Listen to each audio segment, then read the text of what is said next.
Yo, what's up, guys? Good morning to you all.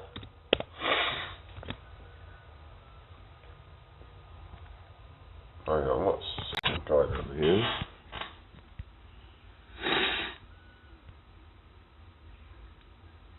Oh, there we go.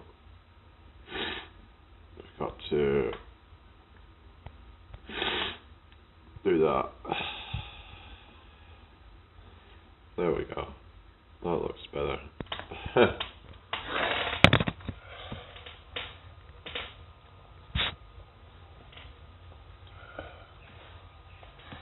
Alright, so hope everyone's well.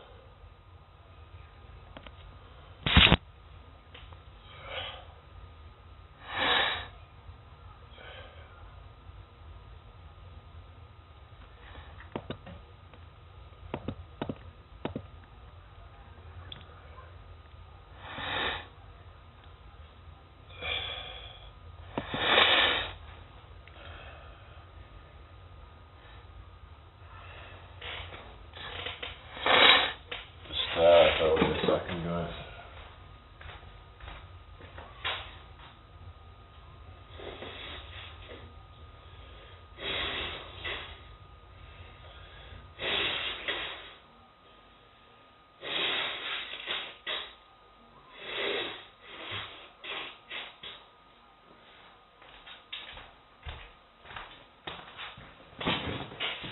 Hope everyone's doing well.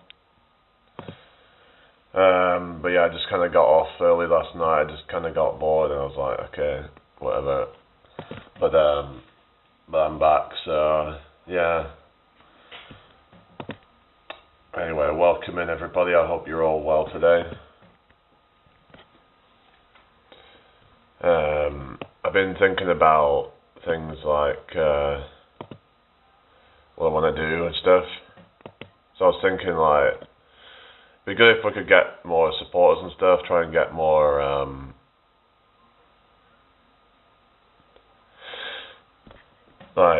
try and get more of the members and things like that. I mean,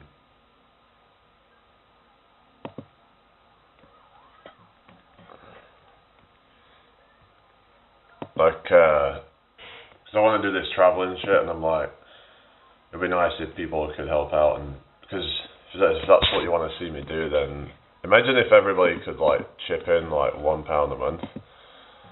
That would really make a lot of difference. So yeah, I understand everybody's kind of struggling at the moment, but yeah, it's like I try and put my time into this stuff, and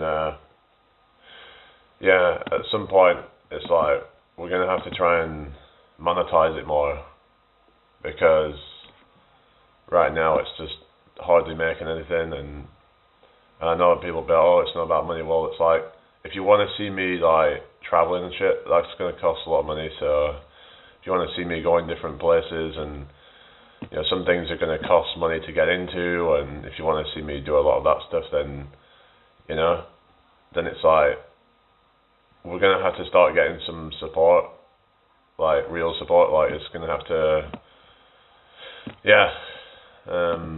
So I don't know really, but yeah, I might put a video out, something to kind of to talk about that. Anyway, we've got 17 people in here apparently, so welcome in, everybody. I hope you're all well today. Hit the like button. Thank you for the like, whoever that is. There's nobody in the chat yet, so you know, what is everybody up to today? Of course, make sure you subscribe if you're new here. I'm live every day, or I try to be live every day anyway, but yeah, what's everybody's plans? Just need to, just bear with a second. Yeah, it's going to be quite hot today, so don't know what I'm doing yet, but I'm going to try and like figure things out really. But if people want to see me traveling, then it's like, people are saying, oh, get some accommodation. Well, if you want me to do that, then people are going to have to start like helping me out here, because I can't be doing all this traveling stuff and then, unless I'm going to just be like slumming it up or something and just I don't know, doing it completely like for free, whatever. But that's it's not ideal. Like, it's not really what I would have wanted to do. But so if people wanted to like help me be able to travel and be able to just stay anywhere and just like be able to then also get into different things that maybe cost money, like for example certain castles and things that you have to pay to get into and stuff like that. So I'm like, if people wanted to support me, I would, because I'm wanting to do stuff like this, and I'm like, this is what I'd want to like put money into, because then I'd be able to give you the content, and then I can like work more on the content then. But I hope everyone's well. It's like hardly anyone's stuck around, so just can't really seem to please people. So I don't know.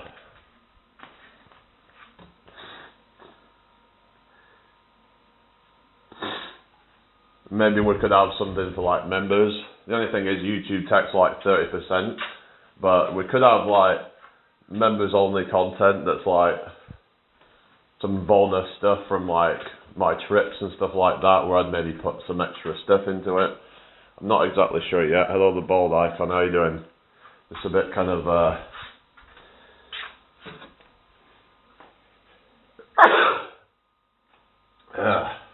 it's just this hay fever. It's just it's getting warm today, so yeah. What's that?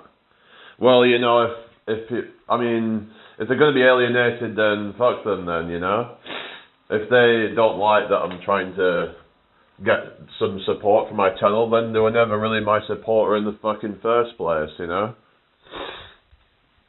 And we need to try and get more of the members and stuff, because then maybe that will help to get it pushed out more as well. Because otherwise, I just don't know what to do, like, I'm like, well, it's just, I need to do something going forward to try and make it more, kind of worthwhile doing, because, because I want to do this traveling stuff, but it's like, because I've been like, where am I going to stay? And I could just like fucking go wild camping, but it's just I've been not really wanting to do that, to be honest. I'd rather be able to kind of do it in style and be able to enjoy it. So I don't know if I'd really enjoy doing that, I don't know if I'm really cut out for that. That's good then, ball icon, but yeah, just, I don't know really, I'm just like, because imagine, let's say, if every single person who comes to watch me, like, even just, through a couple of quid a month, it's like, it all adds up, so I'd be able to actually make it all happen, I'd be able to sustain it. But it's up to the people if they want to see that, I'm doing alright, thank you. Just a little bit of hay fever, but we're alright though. It's nice and quite sunny so far, so I don't really have anything much planned for today, but I don't usually have much planned, so anyway. Okay, no problem. Yeah, of course, bro, I get it. Yeah, what's that? And about hay fever, or about just, I don't know, it's just, I understand that people are like kind of struggling these days, but I could even show people how to then make that, money back, like if it's necessary, like whatever. Like if people are struggling to even do that, then yeah. I don't know, just I feel like, it wouldn't really be that much it's like for a cup of coffee to then get to see me doing all this because I want to do all the tours and stuff like that. It would just help me to be able to fund it all. Because it's not just like, if they want me to like be in accommodation or whatever, then okay. And then there's like, what else have you got? Like, just all the attractions, all the different things. You know, it's just it all costs money. You know, imagine if I'm doing something like nearly every day, like going different attractions, different places. Sometimes it'll cost like 10 or maybe even 20 quid. If they want to see me doing things, I want to be able to do all these try out different things. But you know, I'd want to be able to do I want to be able to go up in a hot air balloon or something. You know, that would be cool. And do different, you know, things like that. You know, try different things out. And I could, you know, make content about it, but yeah. So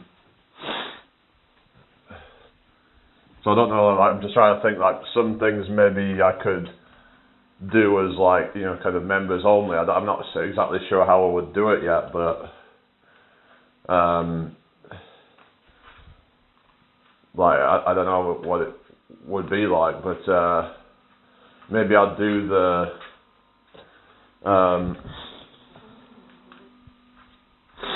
Maybe some lives, like, I don't know yet, I'm trying to like figure things out really, but, oh thank you man, oh there we go, it's £9.99, so, yeah, my mum's just like busy at the moment, so, yeah, but anyway, it's just time that I do something, and,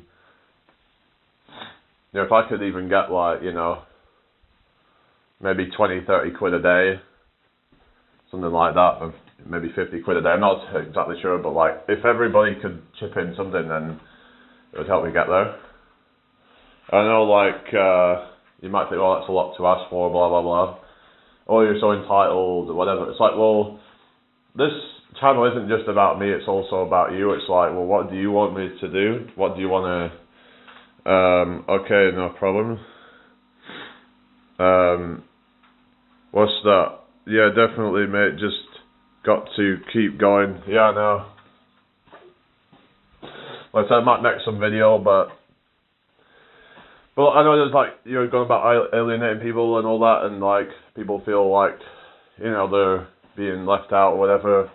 Well, that's the thing. If you're doing like, you know, extra content, maybe it would just be the odd ones here and there, but like, I believe that everybody could probably chip in if they really wanted to. So it ultimately comes down to like, you know, you've got these people like doing shit like, I don't know, like I was saying with this whole so-called cost of living crisis, and you got people getting themselves into debt to be able to just, I don't know, do things like going out or whatever, but it's like, you know, a couple of quid in a month is like too much or something. I don't know, but it's all priorities or something. But it's just one of those things that, yeah, it's like something I'd love to do is like being able to travel, and if people wanted to help me out and be able to make it happen. But, you know, I'm not really like, I don't know, whatever, you know, it's just people will decide what's going to happen with this channel, I guess.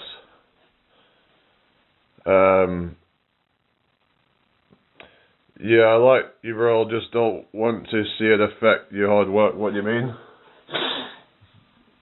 Do you mean as in like that it might sabotage things?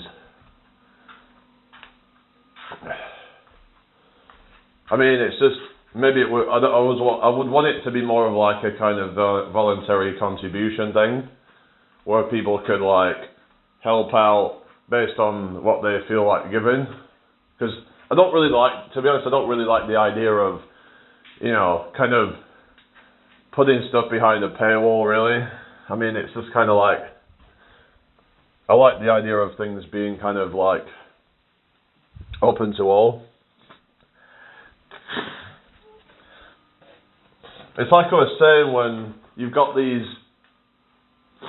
like venues and whatever that are like, you're having to like pay something, like whether it's to pay to get a drink or something, even just to be able to go and try to socialise with people. It's like, to me, there should be some kind of open space in public where it's encouraged for people to go and mingle and even date, instead of people having to do it behind some kind of paywall, whether that's some dating app or some, even singles events, and it's just the way everything's all set up is just completely bullshit. It's all about profit, instead of it about, I don't know, that like the system, it just doesn't care. It just, all it cares about is maximizing profit. But at the end of the day, like, we need money to get by, and we need money to be able to do things. So not ideal. It's like I said, if I want to go into certain places, it costs money, and if I want to, go see lots of different things, and it costs money. If I want to go around the abbeys and the castles and the different ruins and things, a lot of them, they cost money to get into. Some of them are free, but it's going to be limited. The best ones you're going to have to pay to get into it, and some of them are not cheap. Like Edinburgh Castle, for example, that's not cheap to get into. Well, I'd love to go a lot of different things, but Anyway, I hope everyone's well today. Share the live out if you can.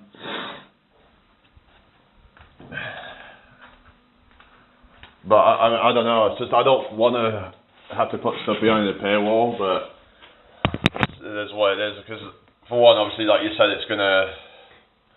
people are gonna feel like, I don't know, alienated, whatever. But also, I just don't like it just because, like, I don't know. I would like things to just be kind of, in an ideal world, everything would be free and we could just do what we want and not have to worry about money. And I think to myself, like, this whole system is completely corrupt and just like, but what we're supposed to do, It's like, this whole, like, capitalism or whatever, it's all shit, but then what's the alternative? I mean, we could, like, just go live in some friggin' community or something like that, you've got all these, like, people living off grid or whatever, but that's not for everybody though, is it? Like, I don't think that we should have to be forced to live some fucking primitive lifestyle just to get by without having to, kind of, I don't know, spend all this money. Yeah, I understand that people are struggling. It's just, I don't know, but what are you supposed to do, like? It's like, yeah, I don't know if, like, even, like, people like buskers, because I've done that before, and maybe even they're struggling now, probably a lot of them, because of that, because no one can even afford to give anything much now. It's like, just everybody's just so, kind of cutting back on their spending, so I get that, but what are you supposed to do? Everyone's just kind of like, yeah, we're all in this, like, sinking boat together, aren't we, And it can feel a bit sort of powerless at times, when it's like, you think like, well, what can you do? I don't know. It's just, if I was like, had a really big channel, then obviously that would be a game changer and I could just do whatever the hell then. This is one of the reasons why I want to try and build it up, because then it just gives you a lot more leverage. Because if you're getting to a point where you're getting tens of thousands and hundreds of thousands of subs and so on, then it gets to a point where, you have a lot more access to, like, contributions. It's like, because even if, say, like, 1% of your, people, let's say, even 0.1% supported you, but if you had, let's say, 100,000 subs, then that means 100 people would support you. And if they send, like, a few quid every month or so, then it all adds up, So it's just the problem of, like, being a small creator where it's like, it's difficult. I've been, like, trying to look into, like, affiliate links and stuff like that, but I don't even know if anyone would bother with it, because most people would probably think it's some kind of scam. So what are you supposed to do? If, like, you're trying to look at, like, say, promoting things, even if, say, I promoted, like, creatine or something like that, but then people might think, well, either it costs too much, or they think it's some kind of scam or something like that. I don't know, it's just that everyone's got, like, kind of, I don't know, that can be quite sort of cynical, especially nowadays, because there's been a lot of scams out there. There was that whole honey thing, wasn't there? There was that which was kind of outed as a, basically, I mean, it was just taking so much of people's money and then like for themselves. They would give them these like, coupon things or whatever, but then just take most of the profit for themselves. But they weren't very transparent about that, and it would all be in the small print. And that's the thing with these dodgy sites, where unless you really read things properly, then you can get real screwed over. And some of them weren't even giving out the best coupon codes apparently, so. But yeah, I understand obviously these days people are struggling, and even though sometimes, like I said it the other day, it doesn't really seem like they are, but a lot of the time it's because they're paying on credit. But it's like, I don't know, what we're supposed to do really. People are buying shit on credit, like they're getting into debt to be able to go on holiday, for example. They might spend $1,000 on holiday, but then they put themselves in £1,000 of debt. And that debt's just going to keep on going up. The interest's going to go up over time. They're going to have to keep paying more interest every year. Every year they don't pay it back. So if they've got any that they haven't paid for that year, then and it's going to take them years and years to pay it off, if they ever pay it off. And as the prices keep going up, then it's less likely that that's going to happen. So it's just it's just gotten so bad now where it's just anyway. But yeah, how are we all doing today, everybody? I hope you're all well. Share this live out if you can, guys. Yeah, it's a nightmare, mate. I know it's difficult, but so everyone's all kind of struggling in their own way. And you've also just got the whole social thing as well, where people are just a lot less socially connected than they were. And yeah, I think I was having a disagreement with about somebody about it the other day, but maybe it was just in terms of like the amount to which it's like happening. It's like, because some people think that it's not really that kind of significant or whatever, that they think, oh well, people are still going out and meeting people, but it's like, yeah, but not like what they were. Everything just feels weird now, is what I'm saying. Just the way people are interacting,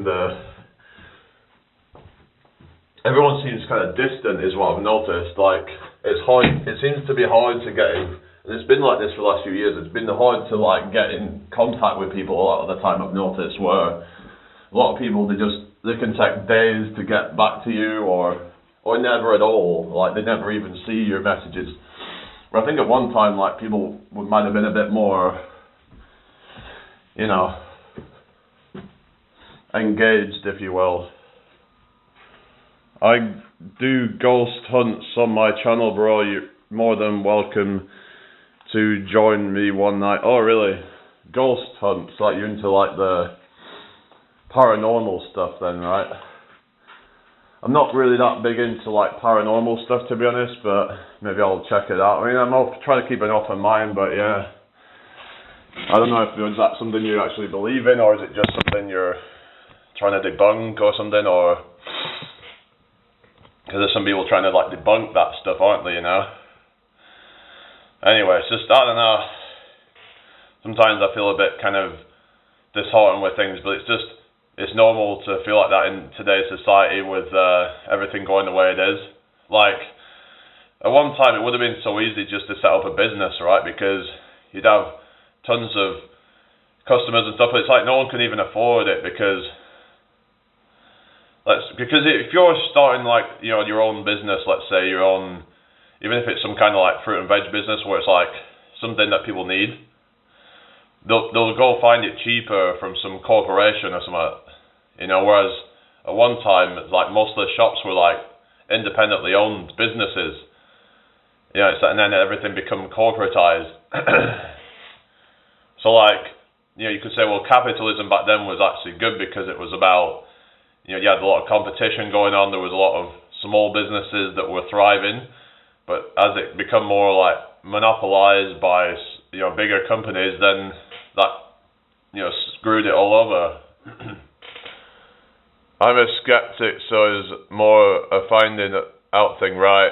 Yeah, it's best to be skeptical about these sort of things. I think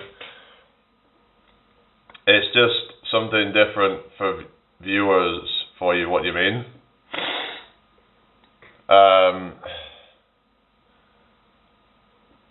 Anyway, I hope you're all well.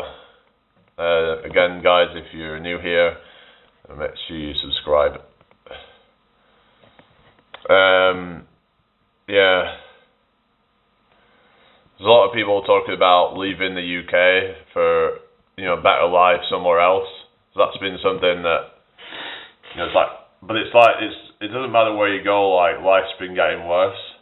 But the thing is, if you can get, like, yourself an online income, then it may be worth moving to some other country if it's somewhere that you want to be, but you have to do the research first. Otherwise, you could end up in some horrible place. Anyway, so I hope you're all having a blessed day today, everybody. Feel free to ask questions, guys. Yeah. I don't know, I'm just like... But yeah, like I said, I try and keep an open mind about things, but also, yeah, like, try to be skeptical at the same time, because there is a lot of BS out there. I used to believe in some crazy stuff. I was talking about that last night, and how there's these, you know, conspiracy communities, and it's like, it can be easy to get sucked in if you don't know any better, because it's like, if you haven't really, like, properly researched things beforehand, and it's like, a lot of us have, like, blind spots in things, and we just don't know everything, and we're like, and then an argument for something could be convincing.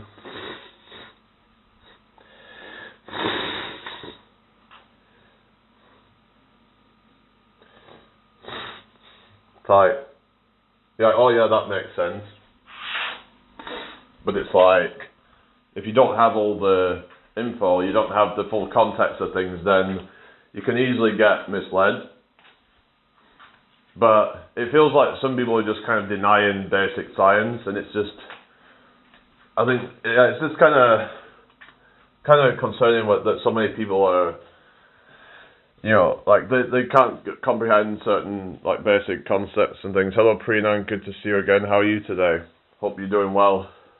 So, I think you could say that's partly the education system, perhaps, that it doesn't, like, really teach critical thinking, and yet people end up just kind of falling for anything, you know. They fall for all kinds of nonsense, but then they also fall for, like, the mainstream as well. So it's just, you'll have everybody falling for something, whether it's the mainstream narrative or some conspiracy theory or something like that. And I try to just kind of keep myself balanced now and be like, I'm not just going to automatically trust or distrust something. It's like, I have to kind of just take things on its individual merit rather than who that source is by. It's like, does what they're saying make sense? Not that, oh, well, this person said it, therefore it must be true or it must not be true. So I think that's something that people need to be able to kind of do, and separate the information from the messenger, you know, and be like, oh, well, this person said it, oh, they have a track record of putting out wrong things, but maybe this time they're right, who knows. It's like, we have to just kind of take it on its individual merit, and people seem to struggle to be able to do that and be like, you know, anyway, but yeah, nice day today, you know, it's just really warm again, so, but yeah, feel free to ask questions, everybody, and share the live out if you can. Sharing is caring. But yeah, I don't want to be, like, alienating people. You know, I'd rather, like, people don't feel like they're obliged to do anything, but it's just, like I'm saying, though, that I do want to take this somewhere. I want to do my travels, but I'm like, I don't want to end up blowing all my money up in smoke, staying at places. It's just, I don't know what to do. I'm just been feeling a bit kind of like, I don't know, feeling a bit lost and feeling a bit, you know, kind of helpless. And I mean, I do get a lot of help, to be fair. I've got this mate who helps me out and things, but the thing is, other people, like I said before, you know, like, that nobody's coming to save you. It's like, you know, people aren't always going to be there for you. You know, that's just something you have to accept. You know, that you have to be there for yourself. But the thing is, in this economy, it's, you know, scarce, and it's like, it's hard to get access to things like money, for example, when, you know, when it's become so like inflated, like the value of it, it's like you could get a lot of it, but then it's worth nothing now. Whereas back in the day, like, you know, it's like even back in the 1980s, you could have lived on, you know, just like less than probably £200 a week, if that, maybe even 150 pounds a week, because like rent and all that stuff was really cheap back then. I remember like when my grandma bought her first house back in 1980. No, it was her first house. I think it was the second house. Back in 1980, it was worth £11,000, right? And that house was sold back in, I think, 2020, I believe, and that was for like £90,000. So the house had gone up by about 8 times the value in 40 years, which is just absolutely insane. That it's gone up so much, but yet the wages have gone up nowhere near that much. So it's becoming increasingly difficult for people to get their foot on the property ladder, and that means if you're staying as a renter forever, then you pretty much just like become stuck there, you know, because it's like you're never going to pay it off. It's like that you just like, that's it forever then. You're a forever renter. It's like, who wants to be that? Because then there's no equity from that. Whereas if you buy your own house, then you've got equity then, haven't you? You know, you've got that, you know, it's like, yeah, you know, you've got to put the deposit down, that kind of whatever, but at least once you bought it, you've got some asset there. You can sell it and you can get the money off it, you know? But when you rent forever, then it's like there is benefits you could argue in terms of like, if something goes wrong, you can just get them to sort it out, but sometimes they can drag their feet about things. So I think overall there's way more benefits to owning your own home than to like rent, unless you're just hopping from place to place. But it's dire. I know. What's that? Rumour mongering is rampant. What do you mean about rumour mongering? I don't know what you're saying, but anyway, hope you're all doing well today. Thank you all for joining me this morning. Make sure you subscribe if you're new here.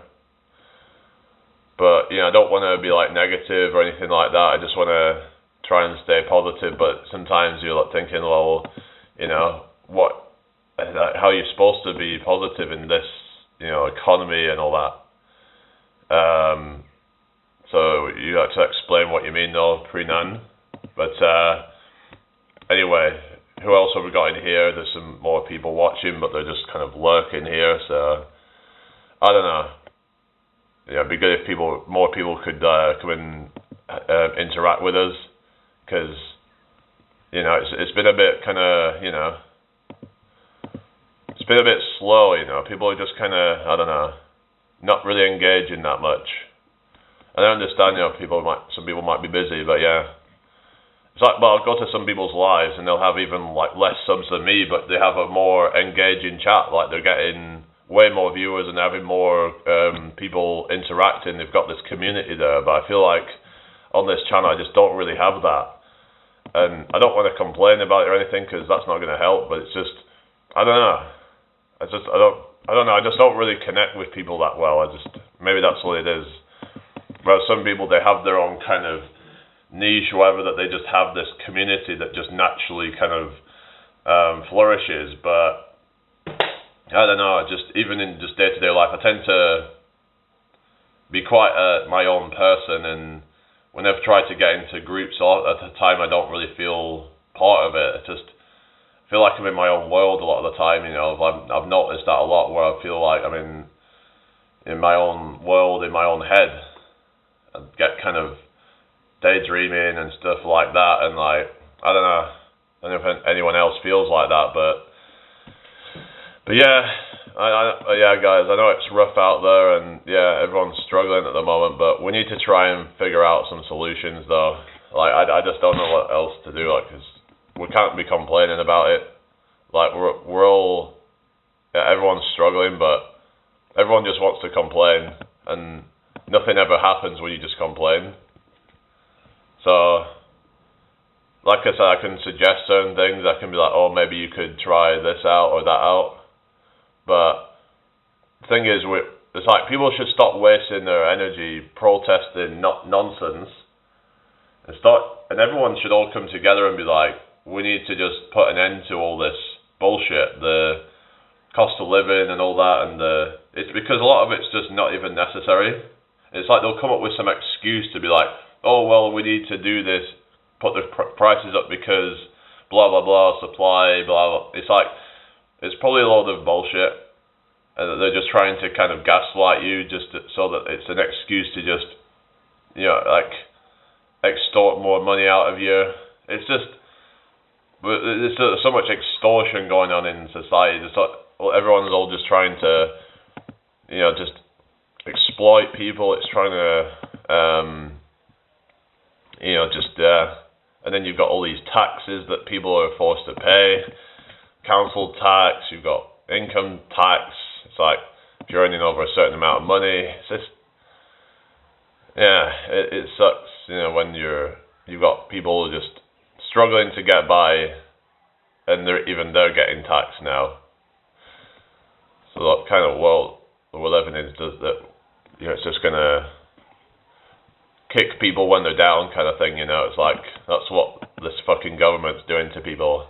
It's just sick, really, isn't it? It's like how they had the disabled people, and they then cut off their winter allowance. It's just absolutely disgusting.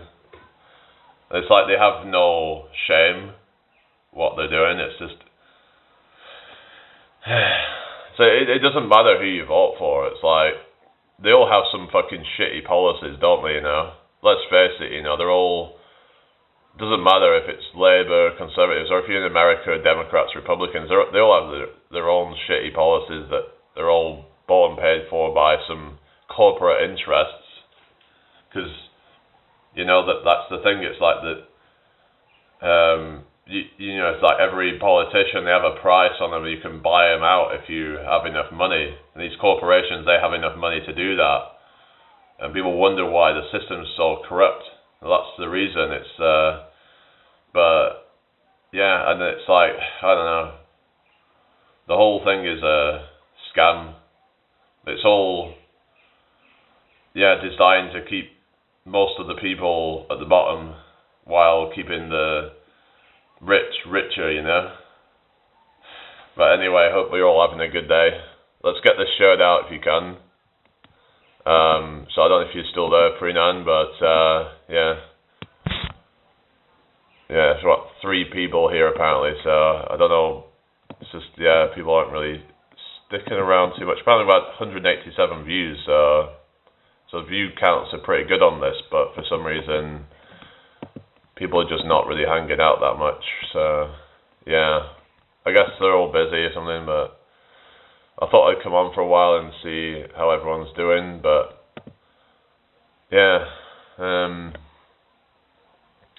I don't want to get kind of like miserable or anything like that. But it's like, we can't just ignore facts. We can't just pretend like everything's normal. It's like, you got all these people thinking, oh well, we're back to normal now. No, nothing's back to normal. Everything all feels weird. There's all this fucking lockdown shit, If it wasn't for all that, then things might have been different. They probably were part of what messed up the economy. Then you had also just the fact that people were isolated, so then it just turned people kind of weird and just, because, if you don't have that, it's like they say, if you don't use it, you lose it. So it's like the socializing aspect. It's like, if you don't go out and mingle with people, then it's going to turn you into this kind of weird, sort of socially awkward kind of person. And that's what we have a lot of the people in society now.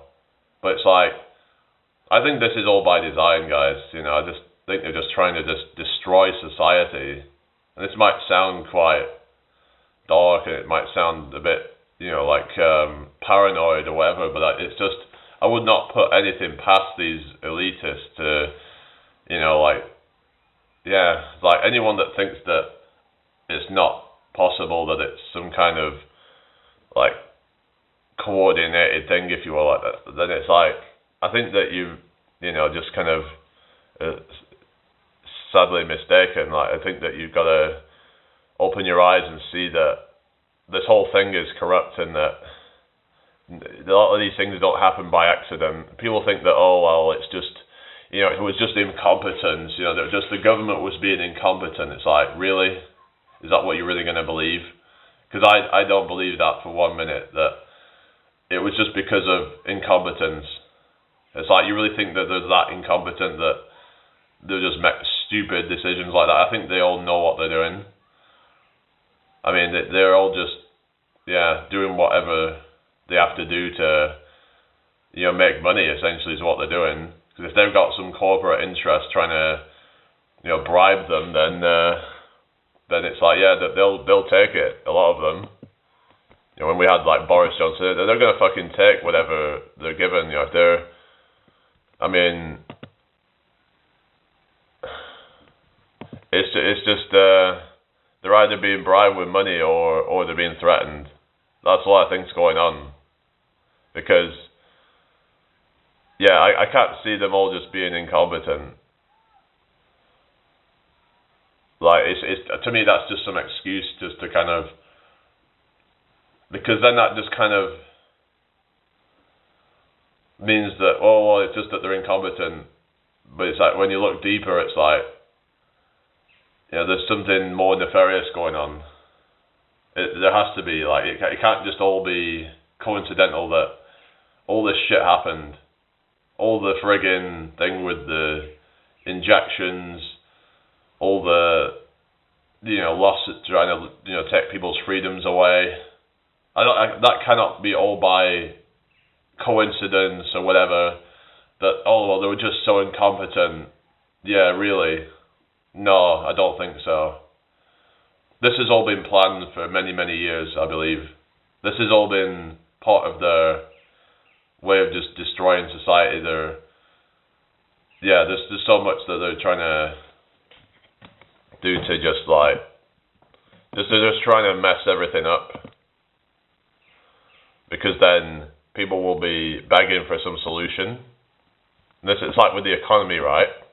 They'll get so bad, then people will beg for a solution. They'll be like, oh, well, we need a cashless society then. Bingo. That's what they want, So, like, that is, if it's like, once you start to realise that then it's like, it just kind of makes you just see the facade, and it's like, even elections, I don't even really trust that as some kind of legitimate thing anymore. Because even if some legitimate party got in, they would be corrupted almost immediately. Like, I have no faith in politics whatsoever. This is something that goes very, very deep. And people don't realise how deep it goes. They get caught up in the two-party system, and then it's like, all the same shit keeps going on. So even if a, party that was actually like genuine got in, which I don't even think they would ever get in, because the powers that be, whatever, that they will stop it. They will stop any real genuine politician from getting in. The thing is, most of the politicians are corrupt to begin with, because just the whole thing of wanting to be a politician, you could argue, is kind of corrupt in of itself, wanting to sort of control people, and most of them just want to do it for that and whatever, and they want to do it for their own agendas. I think it was something that Billy Connolly was saying, that the desire to become a politician should stop you from ever becoming one. I'm alright, thank you, Haley. How are you doing? So there was this thing of like, the desire to become a politician should stop you from ever becoming one. So like, all those that have the desire to, to rule the country or whatever, then they shouldn't be able to do that. Well, no one should be able to rule the country, but you know what I mean? Like, but I don't believe in politics, and like, I think that we should be trying to encourage people to become more responsible, so that we can make our own decisions. Oh, you're just off shopping, then at work later. Oh yeah.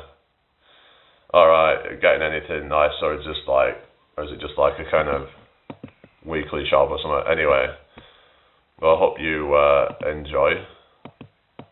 So anyway, this whole system is a complete, like I said, it's a joke, and I don't know what to do really. Like, what are we going to do about it all? Because are we just going to sit back and take it? Are people just going to like sit back and just take the bad wages, all the losses of the people's freedoms? Like, there's this even thing of like people getting jailed for a post that they put on Facebook now. It's like, how bad have we got that we're like, you know, people are getting jailed just for a post? Like, they haven't actually committed any crime, you would argue. I mean, unless someone's threatening, like, I mean, but then it's like, but even then it's like, you know, it's like they haven't actually committed anything.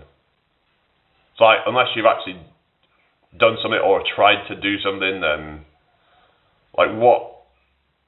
I mean, it's an absolute joke. I mean, it's like everyone should be able to express how they feel online. I mean, and if they feel like that me personally, I think that even if people do feel like hatred towards somebody or a group, you know, if that's how you express yourself, you should be able to do that. I don't give a fuck. It's like, if it offends people, then they can express that, whatever, but, you know, we should be allowing people to express how they actually feel on a certain thing, instead of just trying to, like, silence them. That's not healthy, is it? Because what if just, like, 1% chance that person might actually be right, what they're saying, you know, they might have a point, then you're just basically, like, suppressing that. And even if they are wrong, isn't it better to have an open platform for people to be able to come and,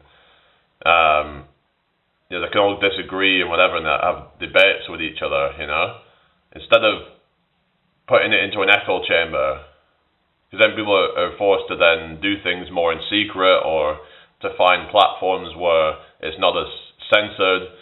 So this is why we need to have open platforms. Hello, Entropic.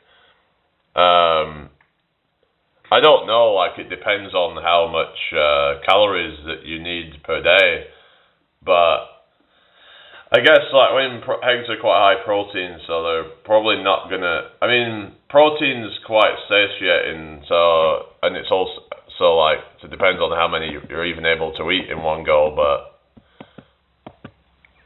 there's also this thing of depending on which part of the egg that you're eating, because they reckon, like, if you eat a lot of protein, it's very hard to put weight on because of, well, for one, protein has a very high thermic effect, and it's like, it's very difficult to turn protein into fat, because your body first has to then turn that protein into, you know, to assimilate that protein into something like the amino acids and all that, and break it down into that. But then if it wants to turn into fat, then it's going to have to then convert that into fat or to glucose. I mean, it's an expensive process to do that, so it's going to be very difficult to get fat off any of that, isn't it? So maybe that's why some people found that, like, a high protein diet works for them, because, like I said, for one, it has a high thermic effect.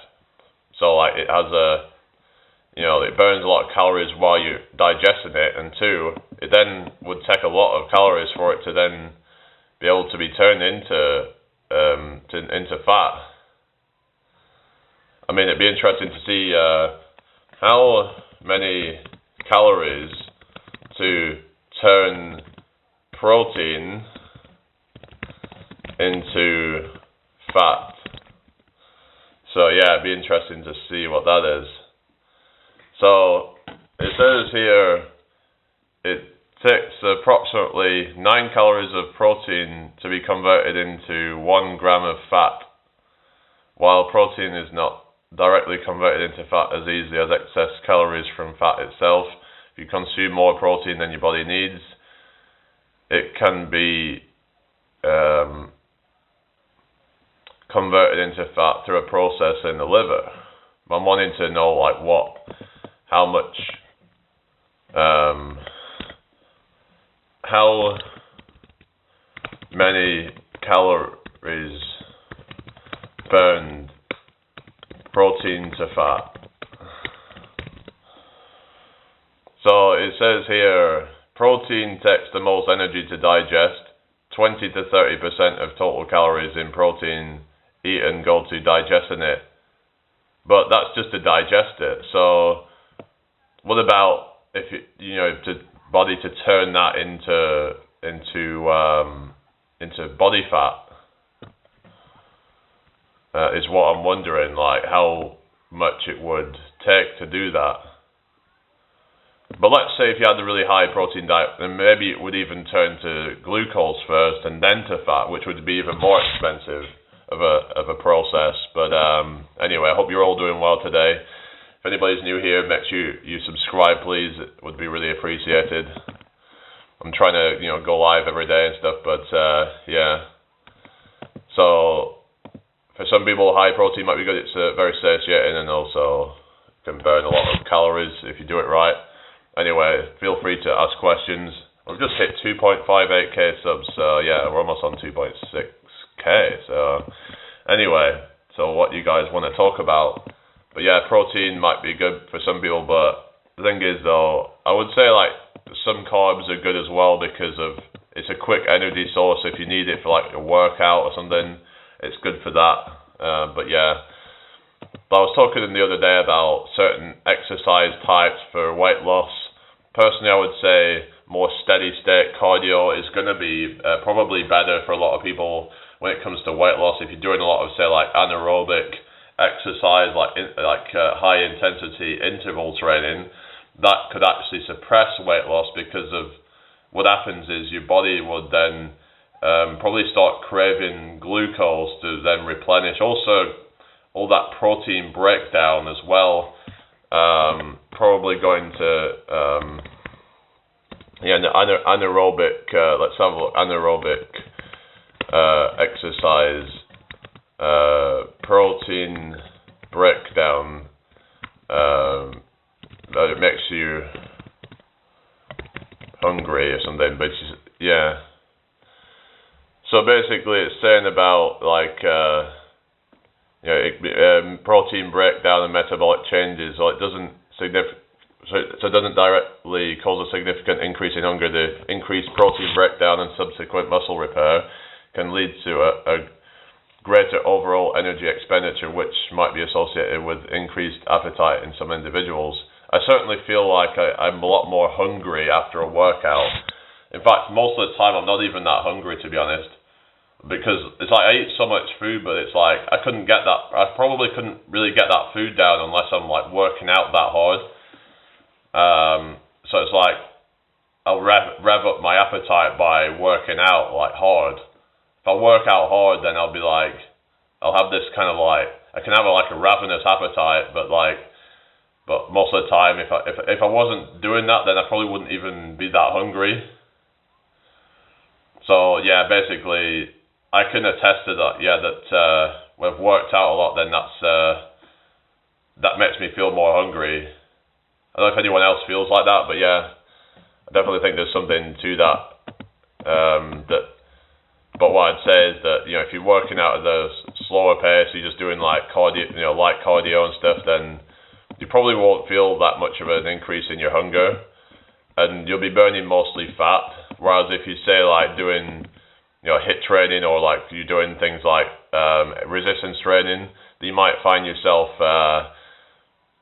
because of all that protein breakdown as well as glycogen being depleted, because then your body's going to be like, right, we need to, increase glycogen storage. So anyway, hope you're all doing well today, people. Make sure you subscribe if you're new here. That would be really appreciated. So yeah, just going to keep this going for a little while, but yeah, what do you guys think? Let me know. Put your thoughts in the chat. But yeah, if you just walk around a lot, it's all going to be fat that you're burning, pretty much, I believe, because your body will use glycogen stores when it gets to higher intensity stuff. We've apparently got 9 people in here, so say hello if you're watching, guys.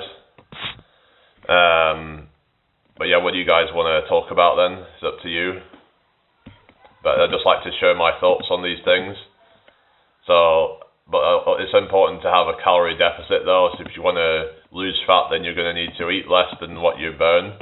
So it's going to be important that you don't overeat food, especially like, you know, fatty foods and stuff like that. Greasy foods, probably best to kind of like limit that. Maybe try and cook without oil. That could be an idea. So for example, you know, if you want to have some chips, then maybe put them in an air fryer or something like that, or put them in the oven, because then it's going to add less, you're not going to be adding all these calories to it.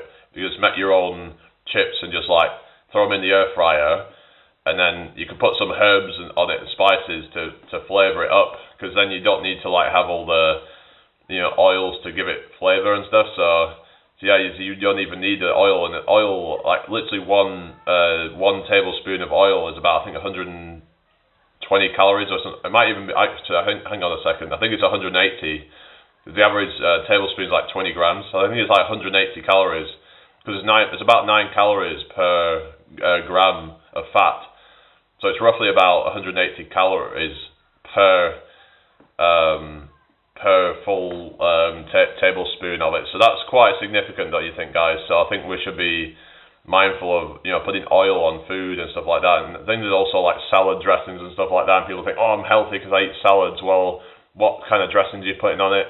Just be careful what you're putting on it. If you're trying to lose weight, it's all about these little swap outs. It really can make all the difference, because, you know, like I said, if you was going to put like 20 grams of oil on your food, you'd be adding 180 calories just by that. How much weight can you lose just by, you know, dropping 180 calories per day, let's say, for example, calories per day, how much fat loss? Because fat doesn't really burn that many calories extra. So just by dropping 180 calories, you could make quite a big difference in the long run. Yeah, you're not going to see results right away, but in the long run, it could really make the difference. Yeah, anyway, just keep the chat flowing, everybody. That would be really appreciated. So, yeah. Is anyone going to talk to me then, or are you just going to stay silent? I mean, I understand if people are busy and all that, but it would help if people could say something now. It can be a bit difficult when I'm just like sat here on my own, but yeah. So what do you guys think? Is it right what I'm saying? Because if people disagree with me, then, you know, feel free to just like, I'm not gonna like get pissed off or anything if people try to go against what I'm saying, as long as you're doing it in a respectful way, you know. It's just some people will try and just be like a dick if they like. It's like the other day when someone come in and be like trying to compare me to somebody. It's like, you know what, if you disagree with what I'm saying, then just tell me where I'm wrong, and then it's like, you know, like I'm open to like, you know, changing my mind on things. But some people just want to be all like obnoxious and all that. But anyway, so yeah, so I'll be nice to people if they're nice. So it's as simple as that. If people are not going to be nice, then I'm not going to be nice to them. Simple as that. Like I'll be fair with people. It's like I'll treat people like they treat me. You know, like I said, I mirror out the energy that they put to me. So if they're going to be all negative and all that, then I'll just throw that back to them. You know, see how you like it. You know. But maybe I should stop doing that because it's toxic, I guess. But because I don't want to stoop down to that kind of level, really. But that's something I need to work on, I guess. There's a lot of stuff I need to work on, really. But you know, we all have our own problems and stuff. But it's just some of us more than others, I guess. Anyway, what is going on in here? Why is like everyone stopped talking? Apparently, there's like 10 people watching. Hang on. So if you can just like, I don't know, just say something in the chat or something, that would really help. Yeah, there's nobody saying anything, even though there's 10 people watching apparently, so 7, but like, yeah, what is going on?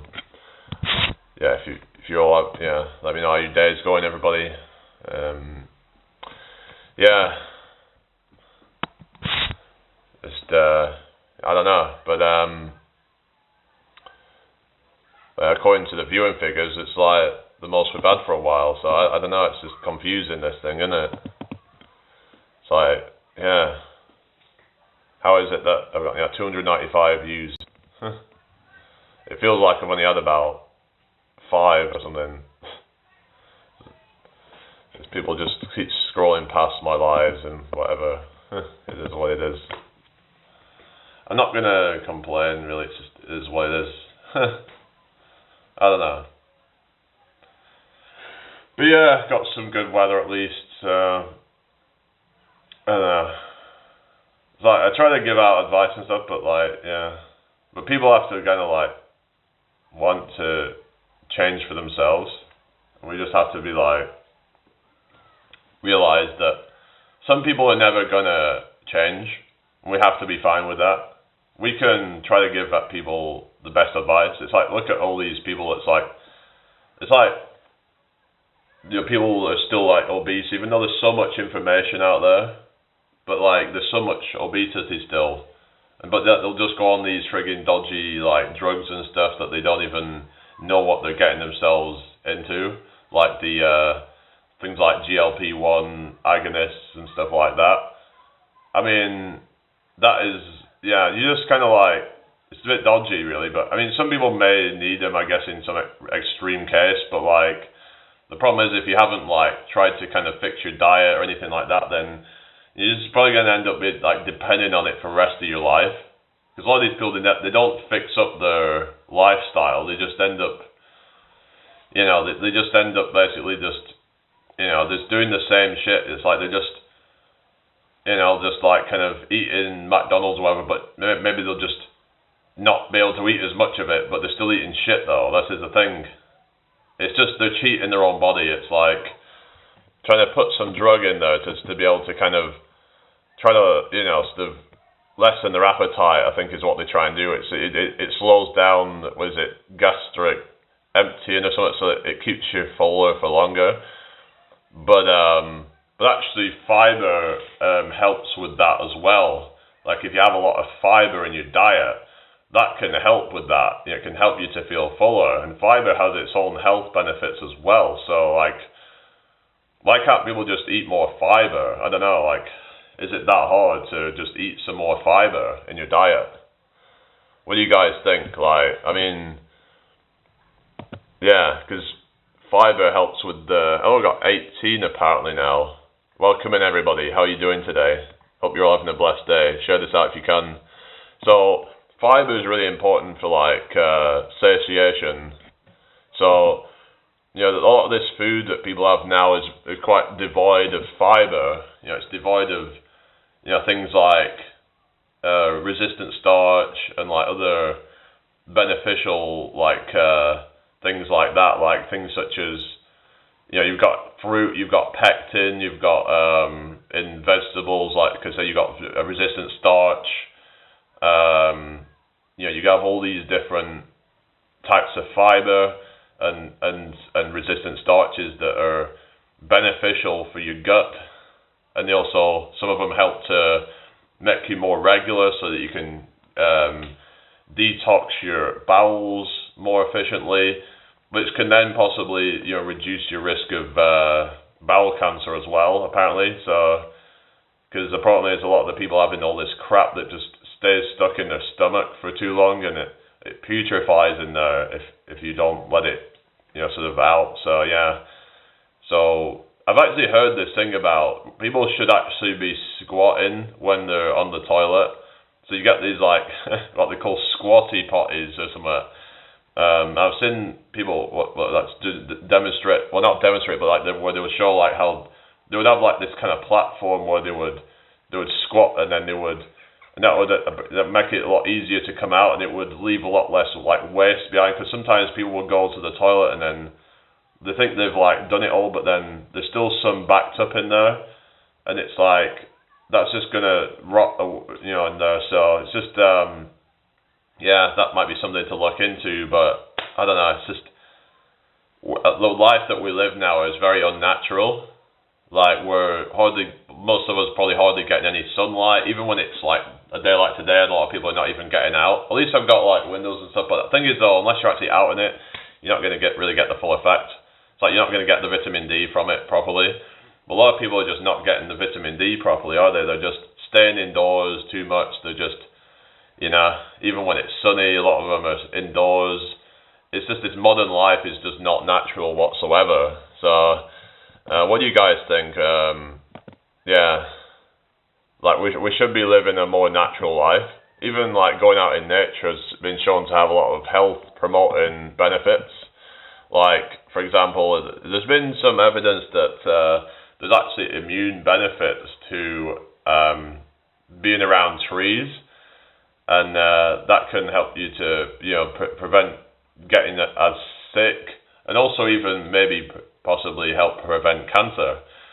But we should also be incorporating exercise as well as things like meditation to help with stress mitigation and stuff like that. I started to incorporate some like meditation most days now. Actually, I'll just do maybe 10-20 minutes, something like that, and I've actually been enjoying doing that. It just makes me feel more I don't know, like it just takes me out of this kind of modern world of just this chaos and just feel more grounded. So but yeah, I hope you're all having a good day today, people. Feel free to ask questions if there's anything you want to know about, health, fitness, lifestyle, anything like that. I'm trying to come on here and try and inspire people, and but it's up to you guys. If you want help, then just let me know. But I like to share different things, like different strategies, workarounds, that kind of stuff.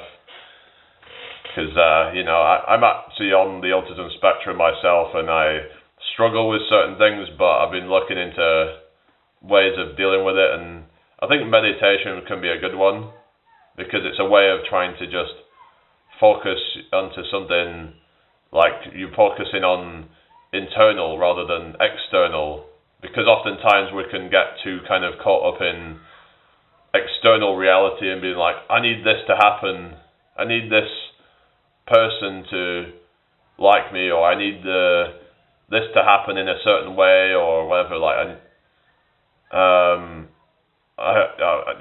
It's about becoming more just about kind of intentional with you, and instead of just focusing on other people or other things, because we can't really fully rely on that. When it comes down to it, we can only really rely on ourselves, because there's too many variables outside of ourselves. It's like yourself better than anybody else, so you should be focusing on doing what's right for you. We have to be selfish at times. We have to prioritize what's right for you, and by doing that, that can actually make you a better service to others, because then your mood's going to be a lot better, and you're going to be a lot more able to be of service. Because if your mood's down, you start getting depressed or anything like that, then how are you going to be of service to others in that sort of state? Hello, Darth Vader, how you doing?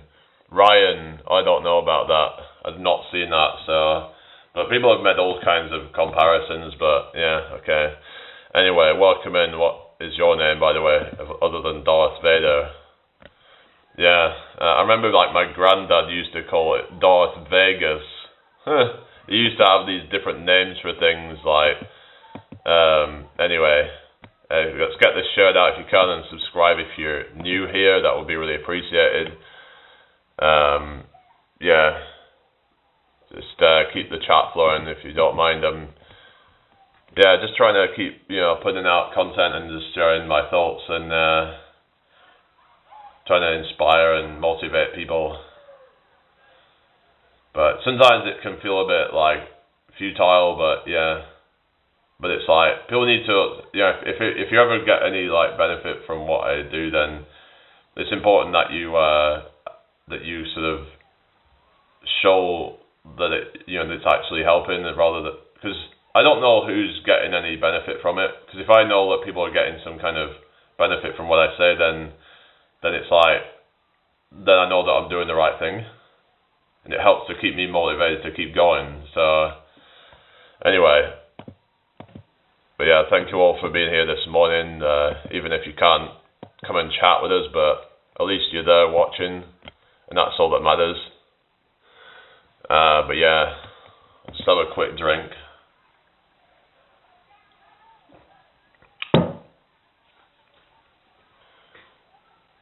But yeah, just I don't necessarily think that it would be a good idea to eat 50 boiled eggs a day without eating anything else, because there's nutrients in other foods. So going back to that whole thing, I don't know if you're still there in Tropic, but yeah, that it's we should be trying to eat a variety of different foods, different food groups and all that. Yeah, there's some people out there that just eat like one kind of variety of food. It's like you get the people just eating like steak, for example. I'm like, is that really a good idea? Because I don't think you're going to get all the nutrients in the right balance just by eating that. You know, where are all your antioxidants and all that kind of stuff? You know, it's just, there's a lot of diet fads out there that are just ridiculous. And yeah, just so many people just believe anything they see online, all the misinformation out there. And it can be dangerous. Again, it goes back to all conspiracy stuff, and then you get people in the conspiracy stuff, and then they believe in all kinds of crazy stuff like that. They end up, for example, they might end up getting cancer, and then they try and use whatever CBD oil or some shit to try and treat it, and it's like, why don't you just get the treatment? It's like, because they're like so against Big Pharma, it's like, well, okay, then they just end up dying. But people will still keep doing it. Now, some might argue that if it gets that bad where it's like, you know, the quality of life's going to be greatly diminished after it anyway, then you could argue, well, maybe they just want to go early, but a lot of these people wouldn't have wanted to just kind of, you know, to just go. They would have wanted to stick around, but it's just, I don't know, some people are just like, they want to do things in, you know, that are like,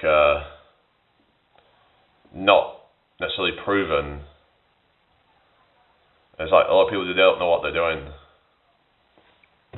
I do think they might be trying to suppress some treatment, but it's like, we've got to be careful when we're just trusting in any like, oh, just do this thing or whatever.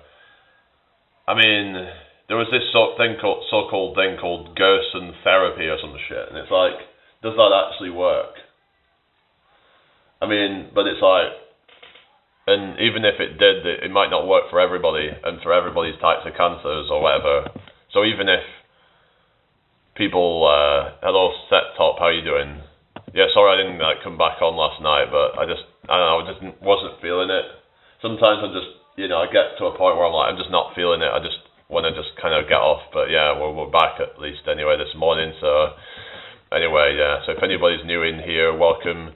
If you don't mind, you could just say hello or something, and just yeah, just let me know that you're there.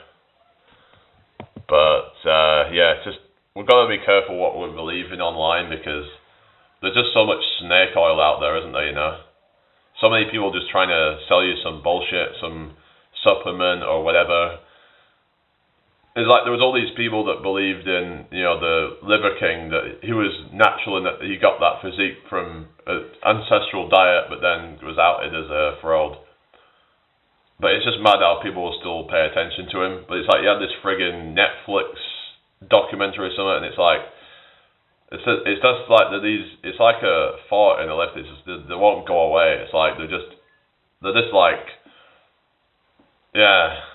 It's like they're just this shit stain that's just, you know, shit stain on society that's just, it won't go away. It's just, anyway, so how are we all doing anyway? I hope you're all well. So these people are just parasites, basically. Today I'm going home for a week. I'm living alone in a hostel right now. Oh, how come? What are you doing in the hostel? Have you just been travelling around or something? There's people who are saying, oh, why don't you go? If I want to travel around, then I could just stay in a hostel. But I don't know if I want to do that. I don't know. I'm actually thinking like if I can try and get enough support, I can just go stay wherever I want. If I can try and get some people to help out with this thing, because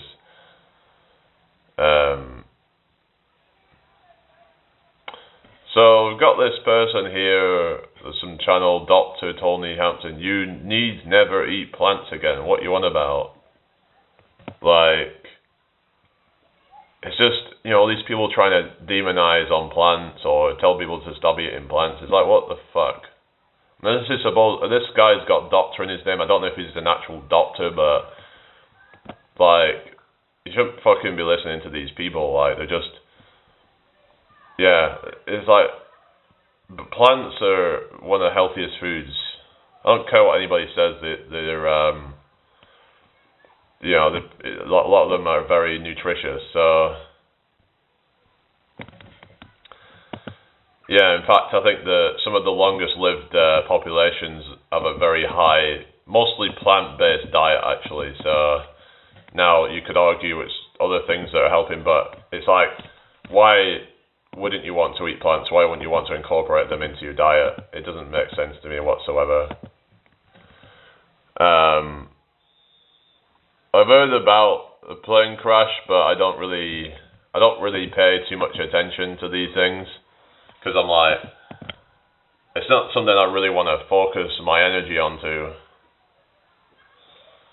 So I'd rather focus my energy on other things, really, but cause it's like I can't do anything about that. If what's done is done. It's like I don't really want to kind of think about these sort of things, but yeah. So how are we all doing today? I hope you're all well.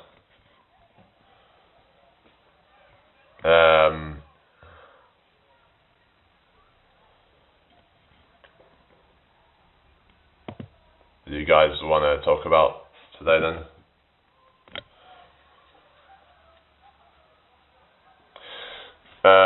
Man, 322 people died in that. Oh, really? That sounds a bit of one of those kind of sus numbers, like 322, you know, like the skull and bones. So I bet the fucking conspiracy people are fucking, yeah, are gonna be fucking like all over that shit. Go look at 322 skull and bones. Yeah, hello Jolene, how you doing? It's like literally like 322, the number 32, I've just like put it in, the number 322 is prominently featured on the Skull and Bones Society's emblem, and it is believed to be a reference to the year 322 BC. The year is associated with the death of the Greek creator Demosthenes, I don't know how you pronounce that, but which is seen by some as a turning point in ancient Athens from a democracy to a plutocracy.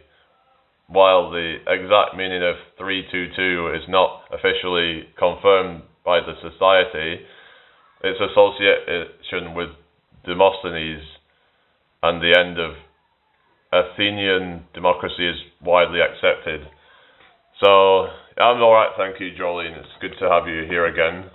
I didn't see you last night, but I guess you was busy with something. But I find that quite, yeah, 322, you know, that's, maybe it's just a coincidence. I mean, there's all kinds of numbers that pop up, but like, I couldn't help but think, like, 322, is this some kind of like, is this for real? Like, because, I don't know, because I still have this kind of mind where I think can be a bit superstitious. It's like even in the whole friggin', like, what was it? You know, in the whole, what was it, the CV thing? Because CV, like the word CV is C, which is 3, and then V is 22 in like just like you know, the 22nd letter of the alphabet, so you have 322 there as well. So, I mean, I'm not, like, really that much on the whole kind of, like I said, the conspiracy stuff. I mean, it's just, maybe it is one of those coincidences or whatever, but it is kind of a, yeah, interesting one. Like, there just happened to be 322 people on that, on the flight or something. So was it? I'm guessing they all died or something, or was the survivors? I don't know anything but about it. So, but anyway, how's everybody's day going so far? I hope you're all well. Feel free to ask questions. We've got 12 people in the house. Welcome in, everybody. Yeah. So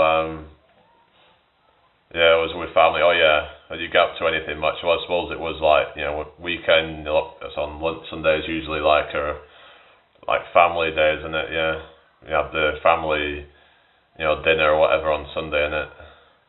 But yeah, I can't believe how fast time's going. It's just kind of scary, isn't it? We're almost halfway through the year, and it's where's it all gone? It doesn't seem 2 minutes since it was Christmas. So yeah, Set Top says nice. Nice. Remember that, was it Michael Rosen, and it goes, nice. You've probably seen that where it's yeah. Anyway. Oh no, it's one of those things, I don't know, but I don't want to be completely a paranoid fucking crazy conspiracy theorist or something, because that can be a bit over the top and just, it's probably nothing. It might just be some coincidence or something, but I thought it'd be it was just interesting to kind of bring that up, because I bet they're going to be all over that, the 322 Skull and Bones. Yeah. So what are you guys getting up to today then? Anyone doing anything interesting today then? Yeah.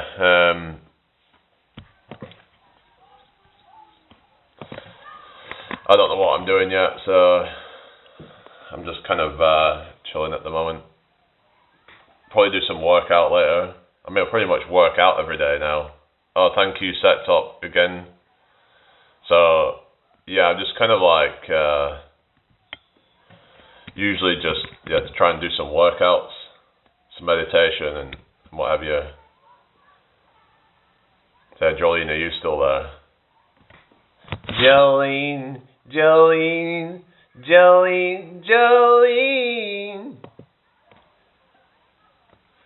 It's okay, Set Top, don't worry about it. It's fine. I just noticed that, I was wondering if actually no, because the live was getting views before I got the super chat earlier. So I had the £9.99 super chat earlier as well, but like I said, I want to do the traveling stuff, but I'm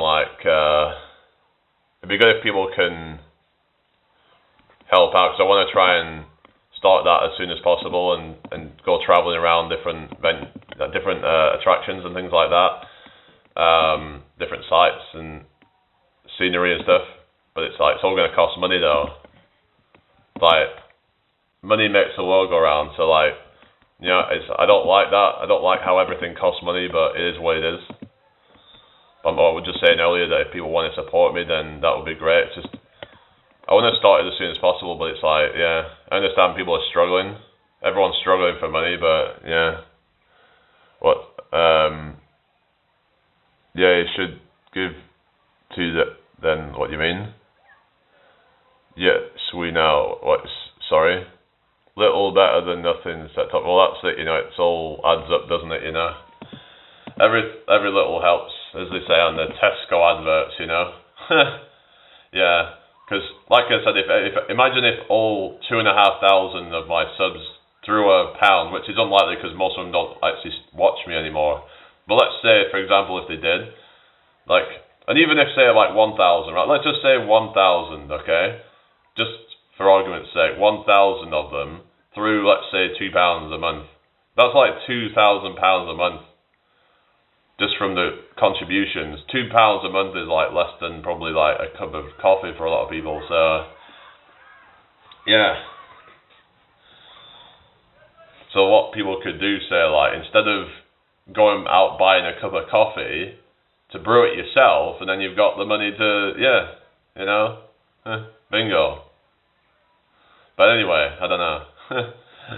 I don't really expect people to just change their habits just to be able to anyway. But it's it's all but there's things you could do, like, I mean, I could make, like, bits of money online and stuff. It's just, yeah, like, if people really wanted to support, they would, kind of thing. It's just, it comes down to, like, people's priorities, I guess. But I know it's difficult for everybody nowadays. So I don't blame people if they're wanting to try and hold on to money and stuff, but we're all in this shit together, so like I said, even like buskers, they're probably not making as much now because of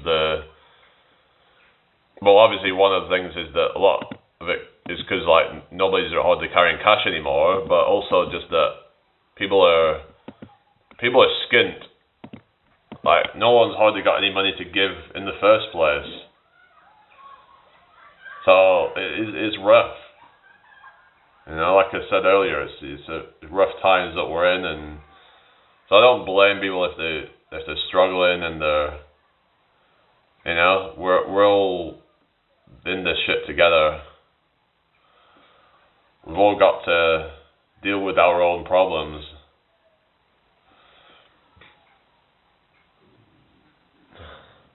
Oh yeah, I didn't ask Jolene for her age. They say it's rude to ask a woman her age. So I can just ask her what year she was born and then kind of just get an idea from that, you know. So technically I'm not asking you your age. I am old, well, alright. Yeah, I kind of felt like that because of the name, I guess. Like, it sounds a bit like, you know. Oh, 47. Alright. Well, it's not like too old. Well, it's like 2 years younger than my mother, actually. My mother is like turned 49 this year, so yeah. She had me at 19, so yeah. I'm actually going to be 30 in July, so I can't believe it. It's just, where's all the time gone, you know? Hey, I was named after my father, Joel. Oh, right, okay, so it's like the female equivalent, isn't it? Right. Joel. That sounds a bit like an American name or something, I don't know. It's like, it sounds a bit like Billy Joel or something, I don't know. It sounds a bit, yeah, what is it, was he an American or something, or is it just like, or is it just the name or something? I don't know. But yeah, Jolene's like very American, isn't it? Like that song, you know, Jolene. Oh, Welsh. Alright. The Joel from Wales. I'm from the valleys.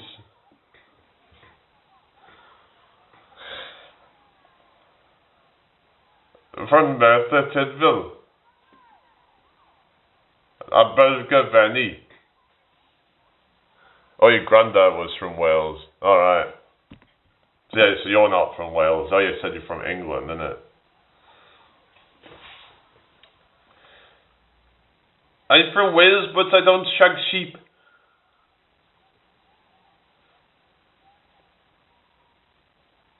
That is a stereotype and it's not reality. Yeah. Do you play cricket in England? No. Well, I mean, people in England play cricket, but I don't. What's your plan today? I don't know, some workout, probably. It's just sometimes this heat can get a bit, like, exhausting. It's just, I've just got to try and just keep myself cool. So I don't really go out with, like, too much on. I've got, like, shorts. I'll just, you know, wear them to, like, so I don't have to, like, get hot and whatever, but yeah.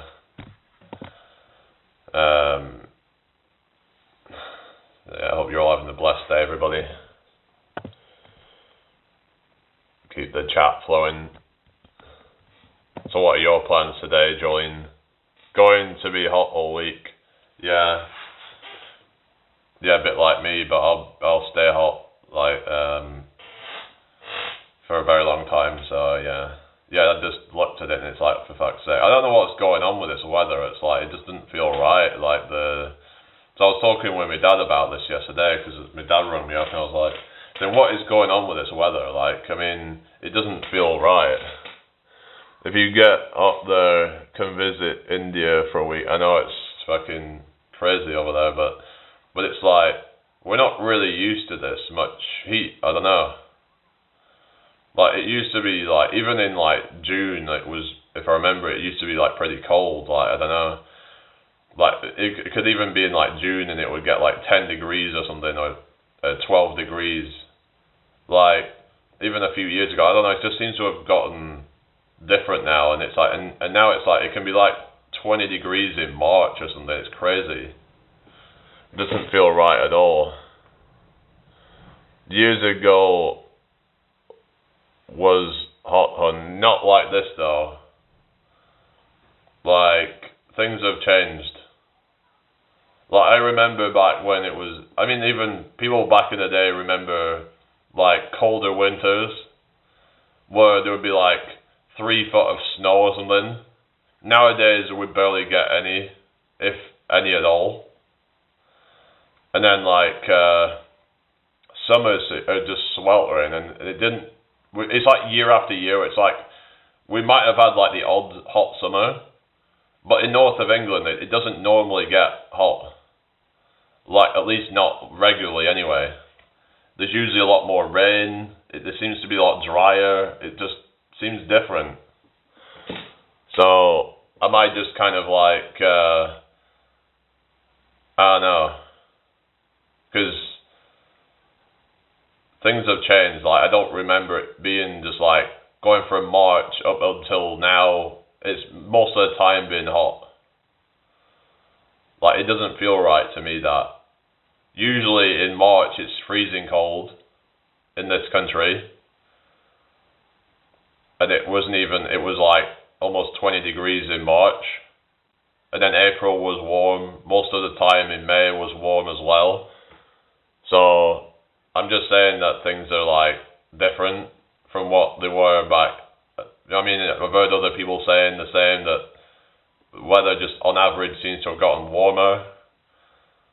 Like, we shouldn't be getting it this warm. Like, most of the time it seems to have been quite warm. So, I mean, it's just saying that I'm young, but it's like, it doesn't make sense though. We're in the north. It shouldn't be getting like this. Like, it shouldn't be getting this warm.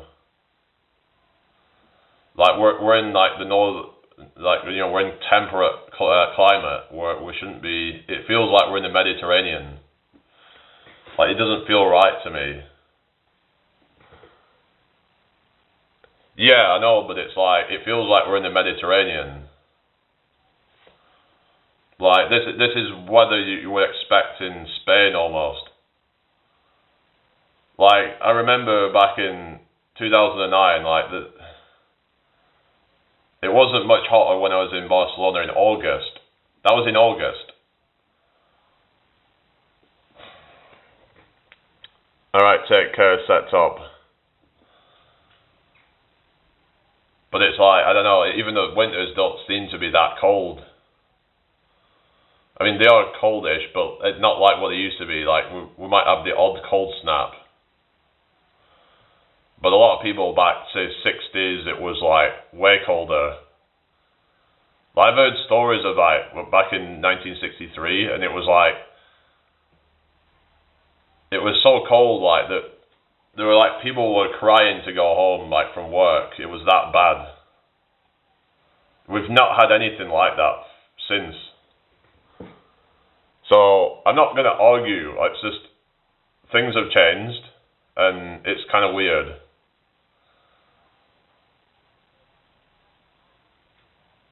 It's like the overall temperature seems to have gone up by a few degrees, I reckon. And there's all these kind of freak weather things going on as well, like where it doesn't make sense.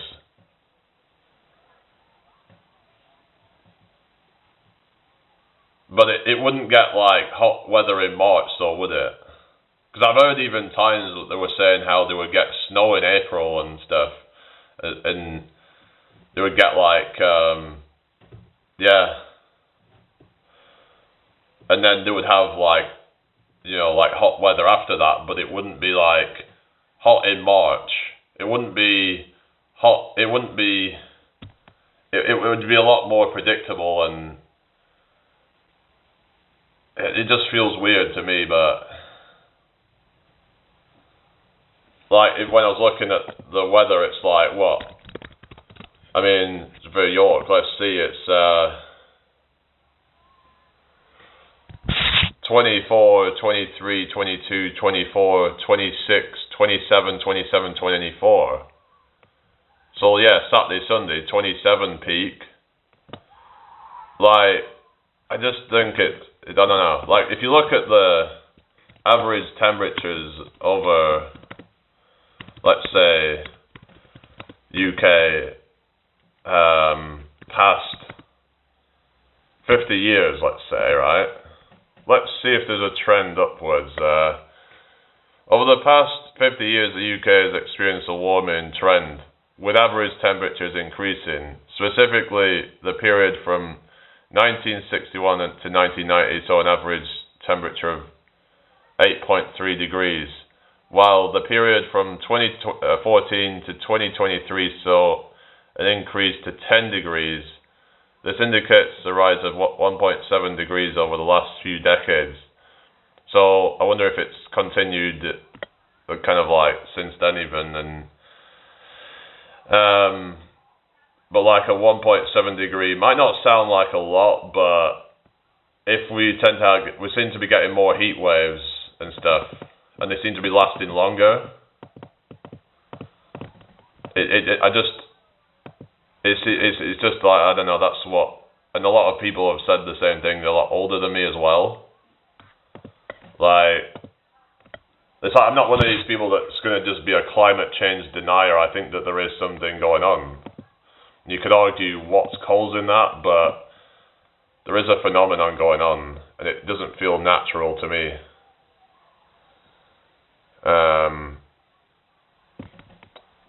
Yeah, I get you. Wonder what it was like 18th century. I mean, we get like different phases and stuff like that, but I'm just saying that, like, because a lot of people complain about the British weather, but all I've seen the last, few months is mostly sunshine, actually. We have had some dull days as well, but it's been mostly sunshine. So I'm thinking, like, what have people got to complain about when it comes to the weather then? It's like, it's not been that bad. So is it just that it's changed compared to what it was like before? I don't know. Because at least where I am, it's been good. But then again, someone was in Nantwich the other day, and it was hot here, but they said it was dull and wet over there. And I was like, well, it's only about, it's a fair distance away, but it's, it's crazy how much things can change just going over to the other sides, but yeah, there's this whole chemtrail thing and all that, and there's that whole theory, and it's like geoengineering as well, but there's people that try and debunk all that stuff, but I'm like, I do think that like spraying is gonna have some effect on the weather. I think that's reasonable to think, but yeah, going back to what I was talking about earlier, like, it doesn't matter who you vote for, they're all the same.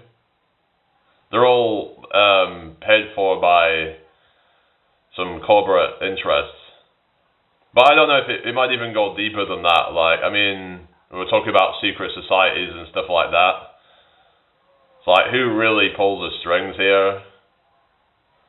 And it's like, I don't know if that friggin' 322 thing, whether there's any significance with that, with the 322 passengers dying. Is that one of these codes or something? It's kind of I don't know, I don't really want to get all paranoid and all that, but it's like, it's just interesting how it came out at 322, like, of all numbers that could have come out, that it came out of the Skull and Bones code 322. Go look it up if you don't believe me. It's the Skull and Bones code? I just looked it up earlier. It's about, apparently it was something to do with ancient Greece or something. It was yeah. I don't know. I don't know what to believe really. Some people reckon that when people do this, that it's some kind of like satanic thing, because as you can see, like this sign here is 666. Like, and I think that's kind of like a bit sort of I don't know. Some people just naturally do that when they're talking, like the OK sign. I don't necessarily think that that's all right. Max, good to see you. How are you doing?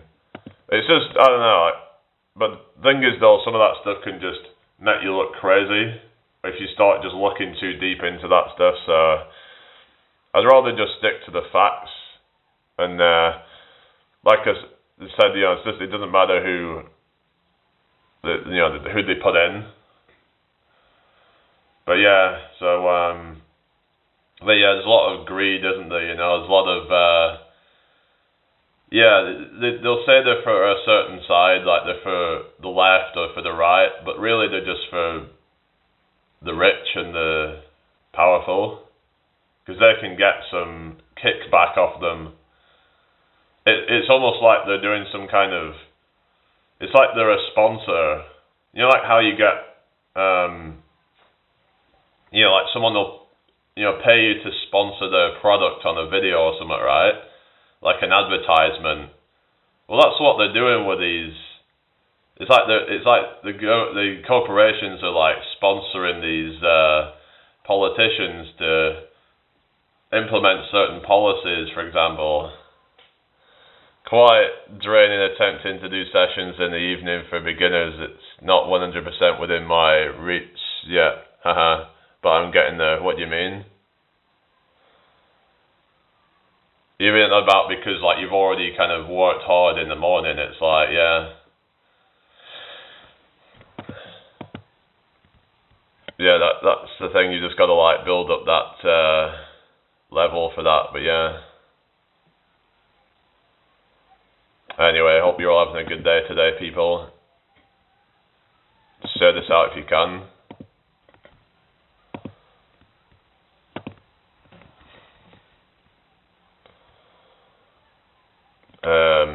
I was looking at some like rowing stuff, because I want to see if I can really like, I want to see if I can do a sub 3 minute 1,000-meter row at some point. But I was looking at like how to be most efficient with it. But what they were saying with it, right, when you're rowing, is to not like bend too much forward, because then that can sort of put you into a more disadvantageous position or something. Or 2 to 3 times a week, that might be a good idea. You got to think, if you're a beginner, you've probably not built up that work capacity anyway, so it's probably good to do 2-3 sessions a week for people to be able to build up their yeah. But nicely working towards it. Yeah, that's it, you know. Yeah. I have my own kind of schedule, whatever. Not even a schedule, just my own. Sometimes I can be quite random with it, and I don't really kind of. Because like someone was asking me if I have a program, I'm like, no. I just do what's intuitive to me. I just kind of do what I feel like at the time. Because I don't really feel like I can just stick to a program, because I'm like, I like to be free to just kind of try things. And I was like, you're only meant to work out 3 times a week anyways. It really depends on, well, how hard you're going, like depending on how you structure it out. It all depends really. If you go super hard, then yeah, 3 times a week's gonna be like enough.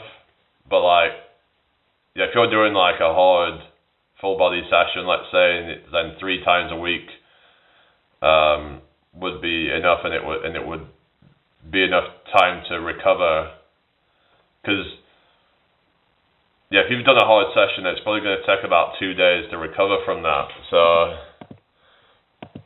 but if you just kind of like don't go too hard every day, then it can keep you going. My training style is different. I work out every single morning for an hour, high volume calisthenics. Then for beginners, 2 to 3 times a week. Yeah. Yeah, and you not doing like going to failure, and you can just keep going every day and just like yeah. Whereas if you was like going to failure, then you might find that that you're only able to do maybe 3 times a week. So yeah, it all depends on your training style. So yeah, that's right.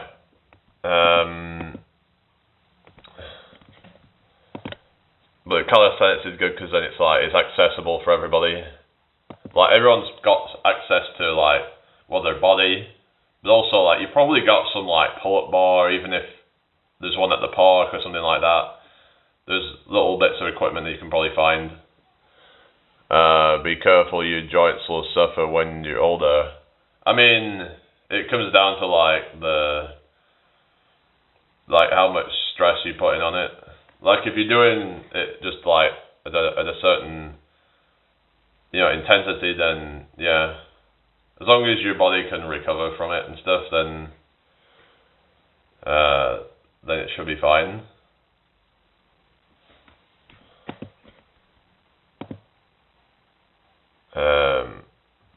Yeah. Obviously, yeah, you don't want to be like messing up your joints, really. So you hear some crazy stuff happening with like these like bodybuilders and stuff. It's alright when done with good form. They actually get much stronger. I actually used to have minor joint pain in the past. Since I got used and conditioned, not single bit anymore. Yeah, it's something that can like heal over time, I guess.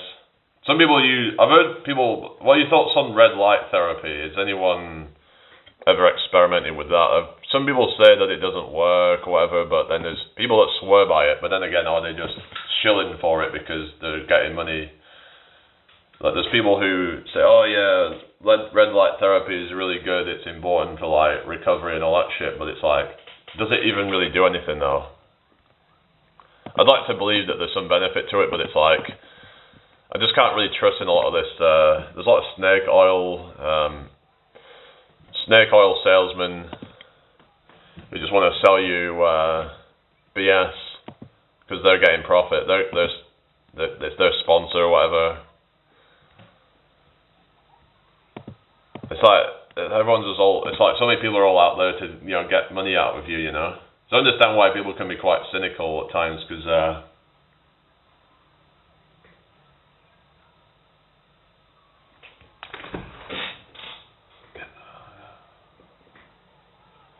Alright, it's just friggin' flying it.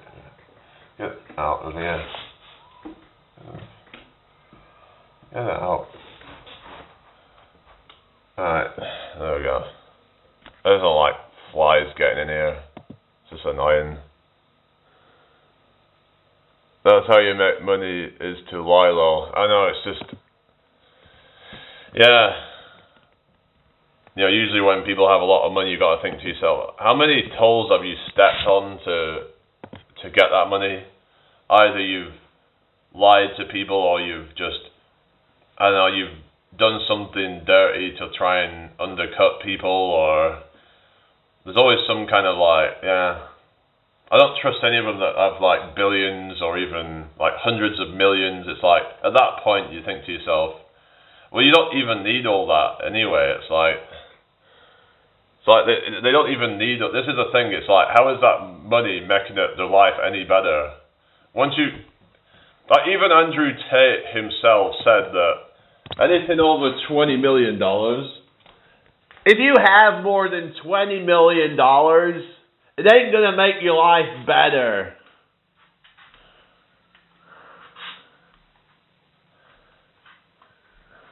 That's literally what he said. Unless you have like a private jet, it ain't gonna make your life better. But so why is he continuing to try and make more money then? He's admitted that it's not gonna make your life better. And people say, oh well, it's because he's trying to promote the Hustlers University thing, whatever. It's like, well, why does he care about helping others make more money? So he's charging all this money to people to make more money. It's like, because there's this some exclusive club or something. Is that what he's trying to have people believe. I mean, I don't like. It's like is it just it was that insecure or something that he feels the need to keep making more money? I don't know. But then he said something about like he's one of these like hustle people that doesn't believe in work-life balance and all that, and it's like, I just think it's a toxic message to be putting out to people. I think the whole hustle culture in general is toxic, and it just keeps people, people are just selling their soul to like make more money. It's like, to me, it's like, that's not getting out of the matrix, is it? How is that being out of the matrix? To me, if you're just work, some of these people are literally working more than like the average person just to keep trying to make more money off. It's like they're relying on all these customers to, it's like, it's like you just keep further getting yourself into the matrix. It's like, or just because like you're working for yourself, but then it's like, I don't know, it's some people have this kind of like, I don't know, you could say it's like an ego or something like that, or some kind of feeling like, I'm out of the matrix now because, I'm not one of these peasants that works the 9 to 5. And it's like I said, I don't think that's for everybody. The 9 to 5 is just, a lot of it's soulless. I mean, unless you find something you enjoy, but it's like, well, just because you have your own business doesn't mean that you're somehow superior and that, you're any less in the matrix. Because to me that is kind of like you are in the matrix if you're relying so much on the system to get you what you want. But if you can become less materialistic, then to me that's where getting out of the matrix is. Not being bothered about the Bugatti and all that stuff, because you need to do so much to be able to get those things. You need to hustle so hard in order to make the money to be able to get that. But if you say, okay, I don't need all that, then to me that is where you're truly free. It's like, the materialism is actually what enslaves people, not frees them. It's just ridiculous. But so many people have just bought into these lies and just bought. It's like I'd actually know somebody who he actually got the Hustlers University, and it was like friggin' $50 a month or whatever, and it's like it's just fucking useless. He's never really made any money out of it. It was just, he's still living a normal life. I mean, you could say, well, that's his problem that he didn't, take it too seriously, but it's like, I don't know, most people are just going to end up losing money overall, aren't they, So it's not exactly helping people, is he? When most of them are just going to end up like that and just be like... Because he actually wanted to start a business with me, but then we actually was trying to do it, but then I just got a bad feeling about it, and then just kind of... I actually saw him in someone's live the other day. It was mad that I was like, yeah, because I hadn't seen him for a long time. Saying, luckily I am a very simple person. I don't need much to live. Yeah, evil money is, no. Just want to be able to care for my family and I'm good. Yeah, that's it, Family first, isn't it? The problem is a lot of these hustlers, it's like they become so focused on that they don't even have much time to see their family. And a lot of them end up looking back and regretting it, that they wish they could have spent more time with their family. It's like, people need to get their priorities in order, I think. Yeah, because their family needs them. It's like, I remember there was this guy who was like, what was he called? I don't know if anyone's seen him, called Gonzalo Lira or something, and he was like one of these, like, what is it? He's on the... what is it? He was at the epicenter of the Ukraine thing, because he deliberately tried putting himself out there because he knew that it was going to get him clout, right? Because he's like, he's like a kind of witness of it all, and he can, I don't know. But then So yeah, what ended up happening is he put that all before his family apparently, and he ended up actually dying in it all. Someone actually killed him or something, I can't remember. And yeah, it's just, I don't know, you get these frigging crooks and just like, it's like, well, they just put their their business or whatever before their family, and I think that is just sad. It's like, you have a family, you should be there for them. It's like all you care about is, yeah, it's just, I don't know if any of you have seen that guy, but it's just, I wouldn't trust any of these people really. It's like, yeah, they might have some good things to say, but they have an agenda.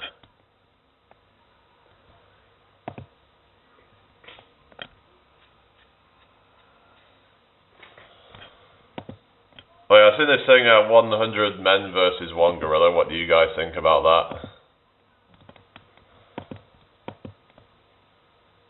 It's just like, most men are just weak as F. Like, they're just, you know how strong a gorilla is? It's like, yeah.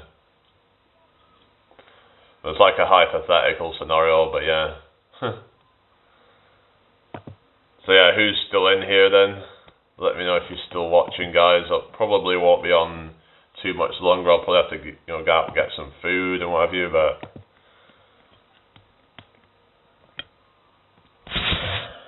there's still 6 people in here apparently, so that's why most of the time F influences, they just want your money, most of them. Yeah, I know.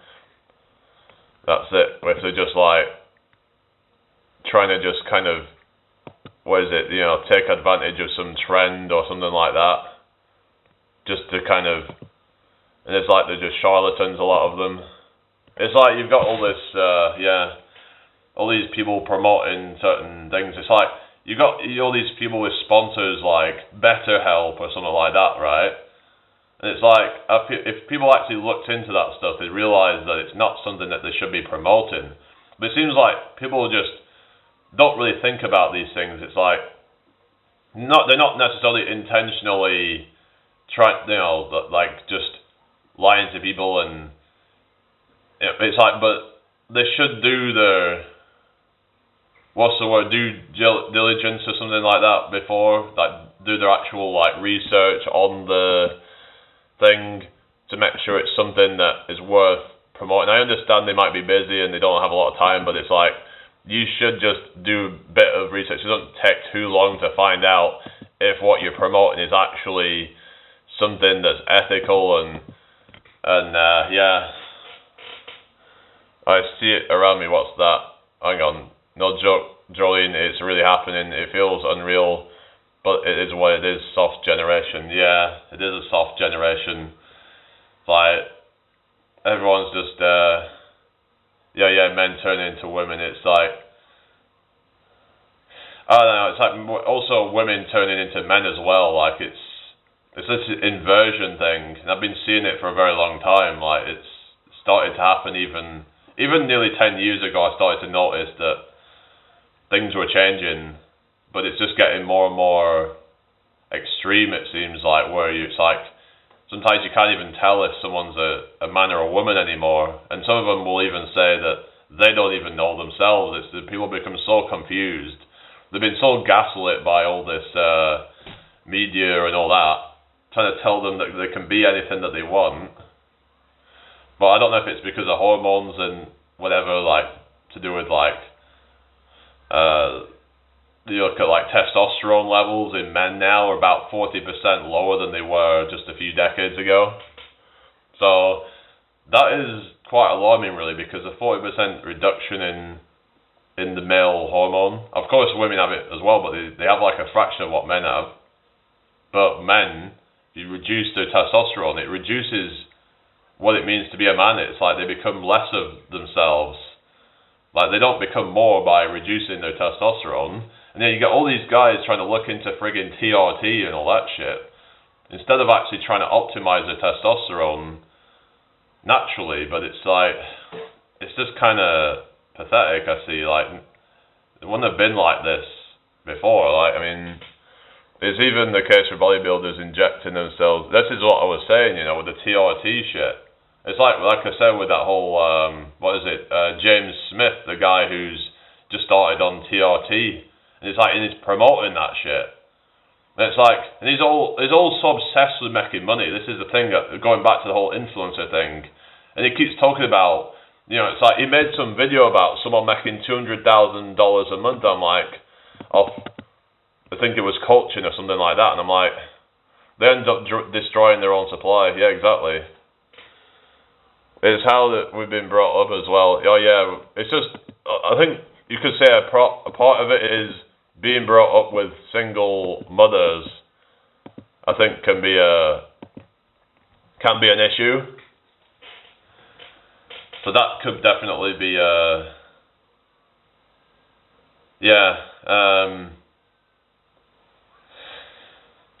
being brought up with single mothers is something that could turn men soft. So it's not just the hormonal thing, but also just how men have become a lot more submissive and a lot more just, they don't stand up for themselves, they just take whatever bullshit. And it's like, for example, when there was protests going on, most of them weren't even men, I don't think, at these protests, but you'd think that it should be the men that are out there protesting, because men are supposed to be like the backbone of society, but yet they're all just, you know, just being kind of like apathetic and just, you know, concentrating on video games or some shit. I know you're doing it, Jamie. Training outside is so underrated for hormones. Yeah, it's good. Fresh air plus sun early in the morning, the health booster. Yeah, but some say that training later in the day is actually better for gains and just in strength, because because cortisol is higher in the morning, you might find that your body can't function quite as well at that time. So maybe like afternoon to evening might actually be somewhat better, but it's hard to say like to what degree. But I did see something about that, about evening training being more optimal. But what do you guys think? Yeah, the diet as well. A lot of the diet's shit now as well, isn't it, for people? So yeah, and whatever additives as well, that's gonna possibly have some effect as well. You know, if they're adding all these chemicals in the food, for example. Another thing is if people are stressing themselves out all the time with like life, you know, that can really mess you up as well. Like in terms of like the mental stresses of everything, and chronically elevated cortisol levels. So either if you're sedentary, that can affect it, or if you're stressing yourself out, that can also affect it as well. It's different for everyone. For me, training in the afternoon or evening, there is no way I'm out of energy after work and taking care of the kids. Yeah, I suppose like, I guess in terms of like, that's more of like, everything's optimal, you don't have any of that to deal with, then training in the evening might be better. But like I work all day long focusing on stuff, my mental strength capacity is very reduced in the evening. Yeah, for some people, like, you know, they might feel more just like refreshed in the morning and just, yeah. Because if you've already gone through a lot of hard shit during the day, you're not going to want to be like messing around with a workout. So yeah, to be fair, that makes sense. It's true for kids though, training later in the afternoon or evening is better. Yeah, if you've not got any like commitments to deal with, then yeah. What's that, steel bars? What you on about, steel bars? I wouldn't say I'm like that much of a unit, but that's where we're at, you know. We got some guns. It's just I'm quite a tall guy, so my shoulders are naturally quite broad, so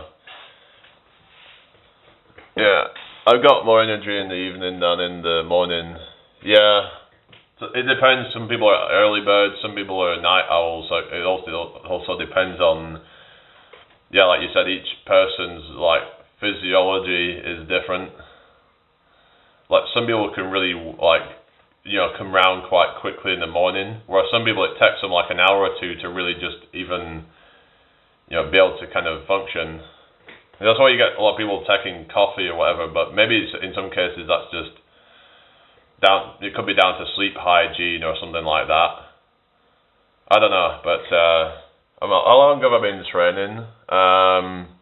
I've been doing it a while, but I had a lot of like kind of on and off sort of cycles with like training and stuff. But like I've really been locking in for like the last sort of year or so. But I've been trying to. I've actually been training in total for like a few years now. But it's just I was going through a lot of like phases where I was not as consistent. And to be honest, I don't do much workout. I've been lucky with my body. I'm lean, not doing nothing.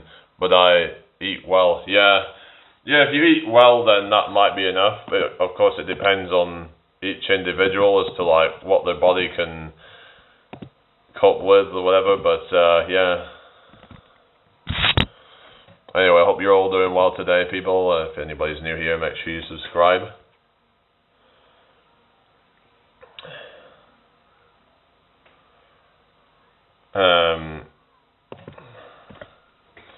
Good metabolism, you're lucky. I also am, after my open heart surgery, even without any activity, I didn't get too much fat. Very lucky about it. Yeah, everyone's different. Yeah, so it's about like just... Obviously genetics are going to play a part, but it's like, but you have to just do what you've got to do to kind of, it's like, okay, you've got bad genetics, then you have to just work around that, Some people make it as an excuse, but like, I mean, there is in some cases a legitimate like thing where like if someone has say hypothyroid or something like that, it's going to be very difficult for them to. It might be difficult for them to maintain a calorie deficit, but it's like, yeah. But for like, I would say the general population, it's like most of these people that are like obese or whatever, it's like they don't need to be that way.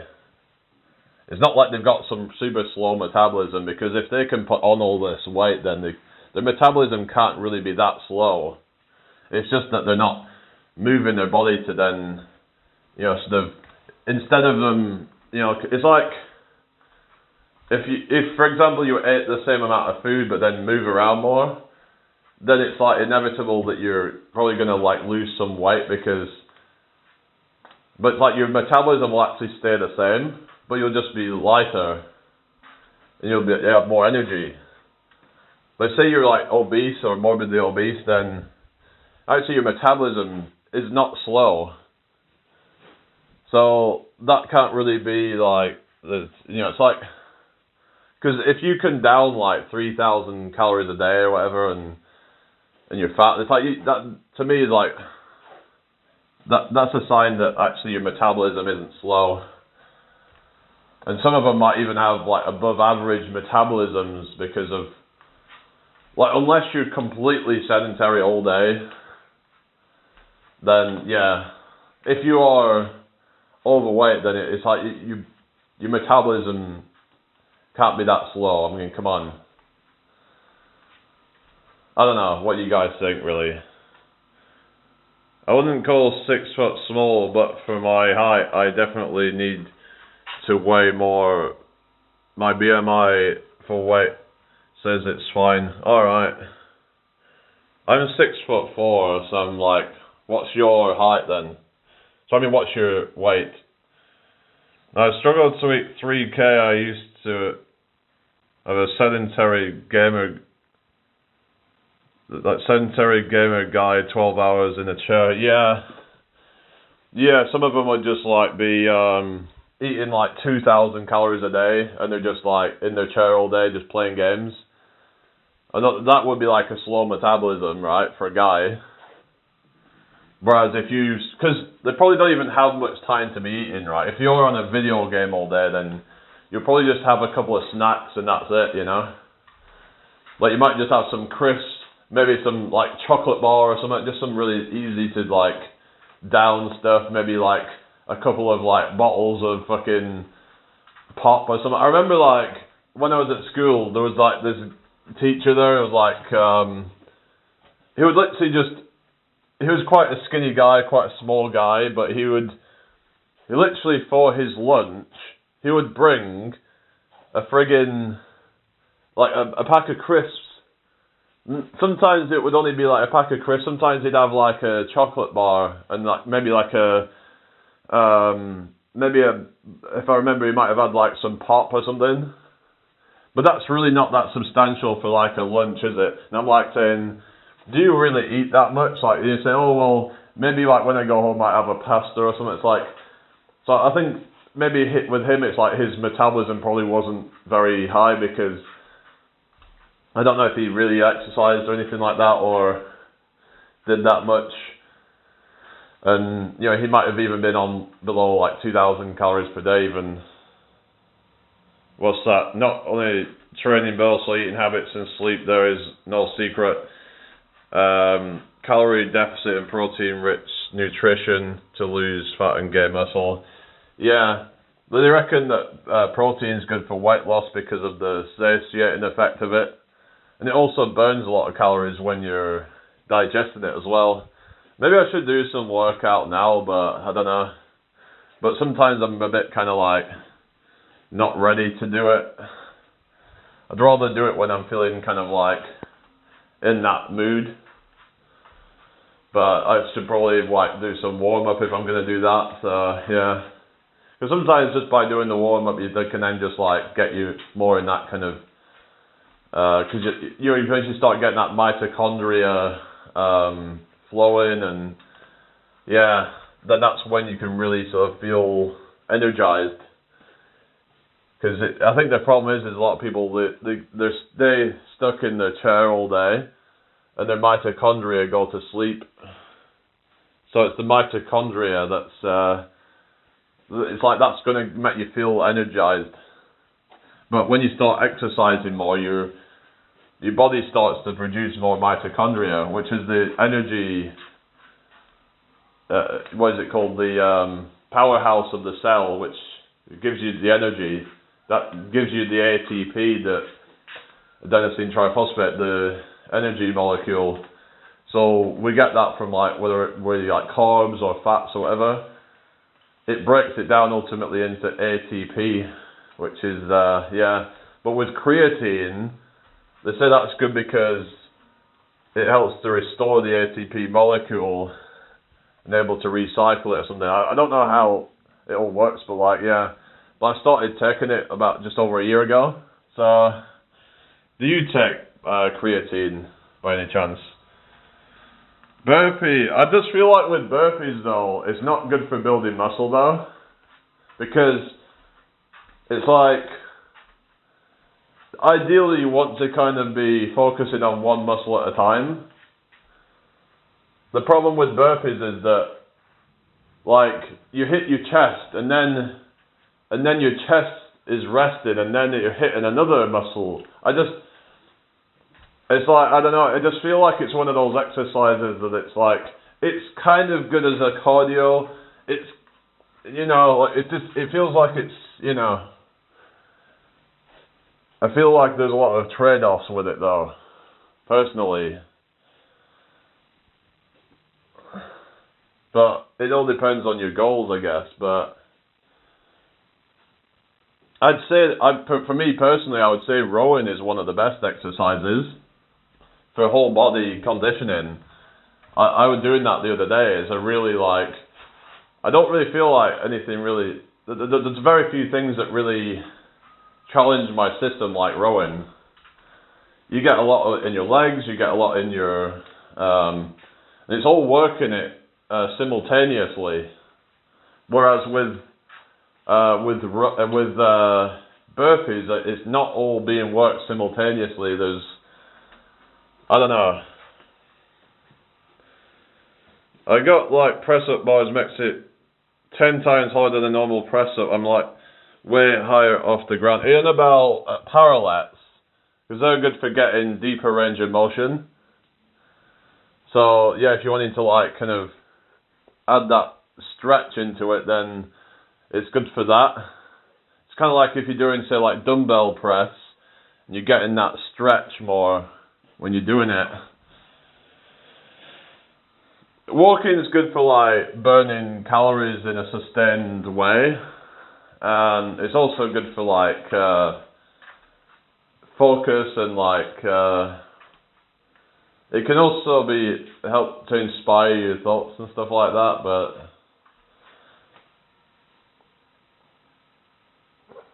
But yeah, I remember doing a whole bunch of burpees like earlier this year, and I was like, we did like a circuit, and I think the first round we did like 20 of each, but then we actually upped it on the second up to like 6 rounds. So I think in total I did about, I think it totaled was probably about 170 burpees, 170 squats. It was quite a high volume set of things, but yeah, it was a really intense session, I remember.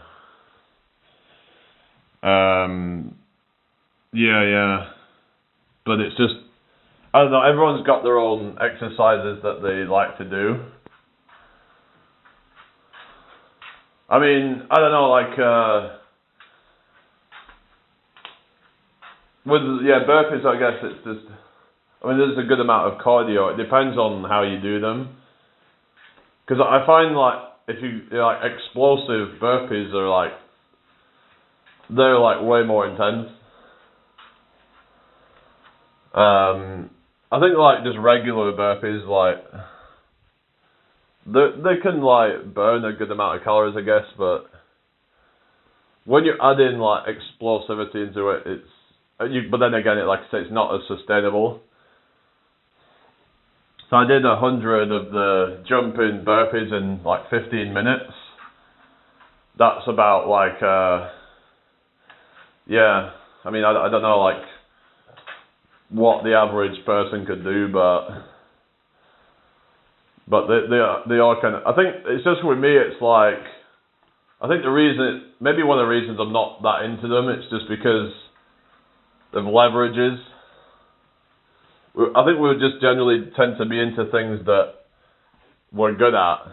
Like, if you're good at, say, like, running, then you might be more inclined to do that. Or if you're better at, say, like, lifting weights and you go really heavy with that, then you might find yourself enjoying that. Like, you'll get some, like, guys who are, like, pretty chubby, like, doing, friggin' massive, like, weights on stuff. Like, it's so for them that could be, their sport or something. I'm not saying that they should really be doing that, but it's like everyone's got their own leverages for things. And yeah, so maybe it's just from a bias, I don't know, but I don't know. I mean, there's different, like, things you could do with burpees, like 5 pump or 10 pump. So it depends on, like, I mean, if you did it that way, then that could help you build more muscle, but it's you could argue it's less cardio. But I find that just by doing 5 push-ups and 5 jump squats, what I do is I do them kind of like back to back, and then sort of, and then you'd sort of like have a bit of a break, and then do it again. And I kept having to keep drinking water because it was getting so intense. Yeah, I mean, lifting weights is, if you do it naturally, then it can be healthy, because, yeah, they find that, like, because strength can decline as you get older, especially if you don't train, and it's going to be a lot harder to build it. So that's why I would say that, yeah, people should probably add in some lifting weights or body weight training into their exercise routine. Not saying you have to do that all the time. I think having some cardiovascular health can be good as well.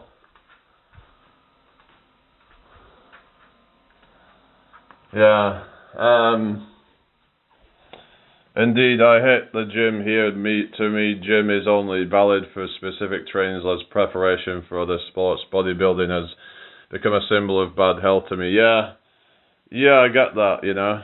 I heard about skeletal muscular degeneration. If they don't use it, they lose it. I wish someone explained this to me earlier. Why is that something that you've found yourself? Yeah.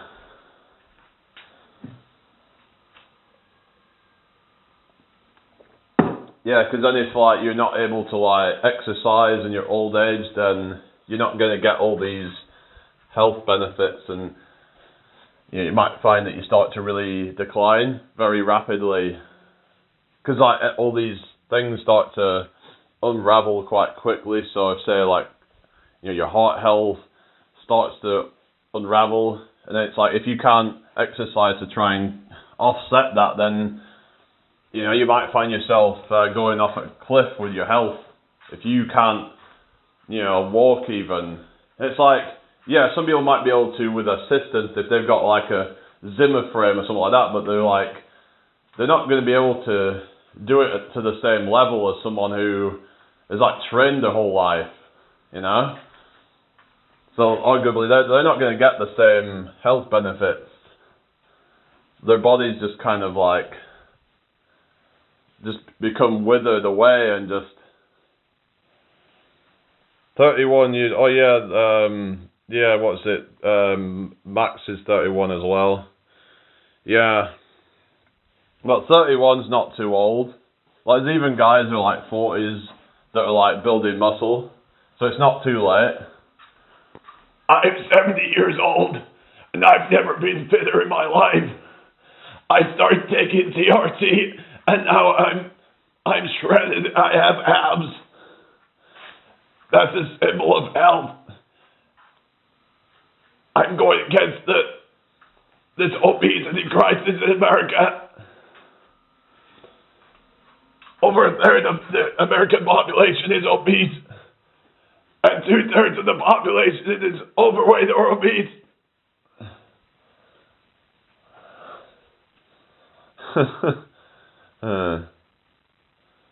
We've got to do something about the obesity crisis in America. The health of the population has gone downhill. Phone died, I'm back. Alright, hello Vic, how you doing? That was RFK Jr. My internal organs might be F, but I'll look like Bruce Lee. I mean, like, but looking like Bruce Lee might not be the best. It's pretty much like starvation mode at that point, I think.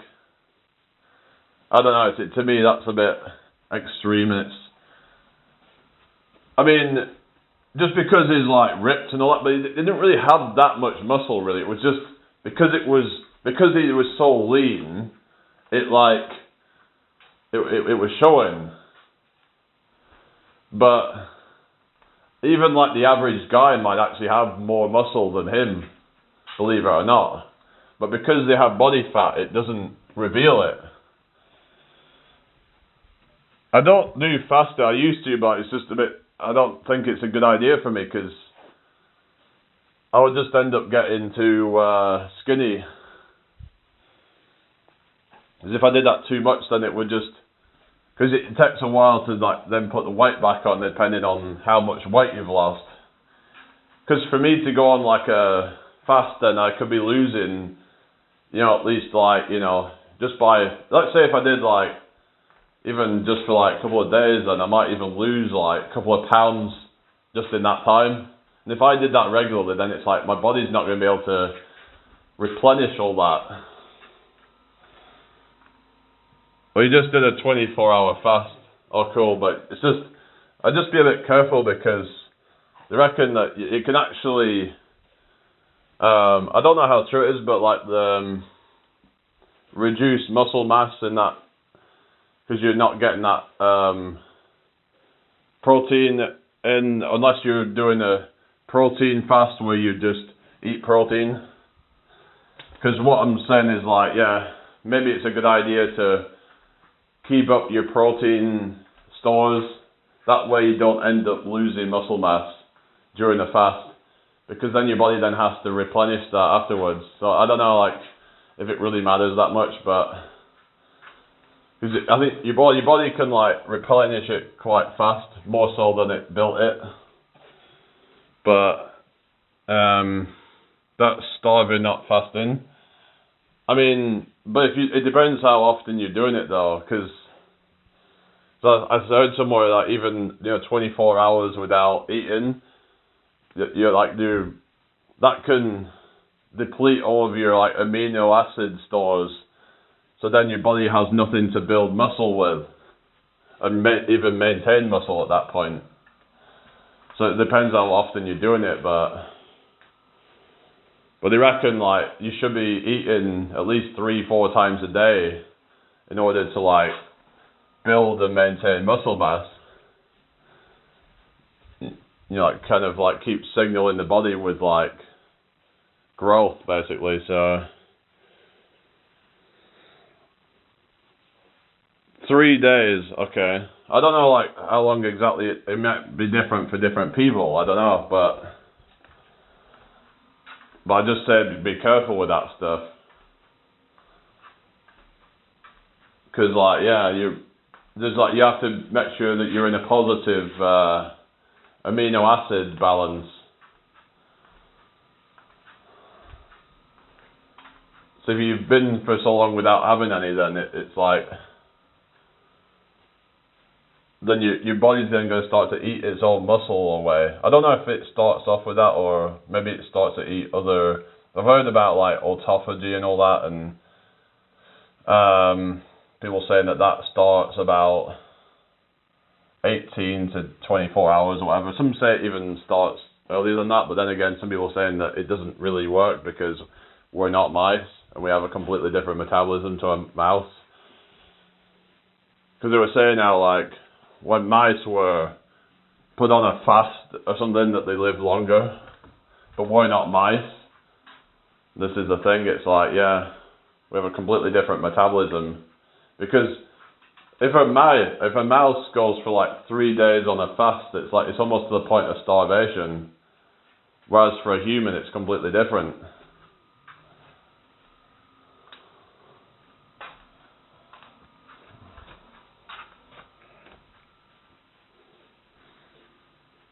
It gets the fat thirst. Yeah, but it's like we are constantly breaking down muscle though, is what I'm saying. And you need a certain amount of protein just to maintain. It's something like 0.8 grams per 1 kilogram of body weight. That's for the average person, they say. But if you're not getting that through your diet, then your body's going to then use muscle mass or whatever, or it's not even going to use it. It's just going to not be able to repair itself properly unless it can get it from somewhere else.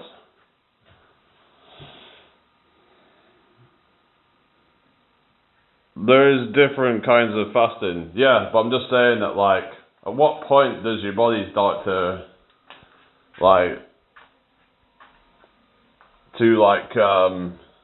lose its muscle mass, even if it's only a slight bit. If you're doing it too much, then it could slow down muscle gain in the long run, because we need to be constantly fed in order to stay in an anabolic state. Otherwise you're in a catabolic state, which means that you're in a negative state or whatever, if you will.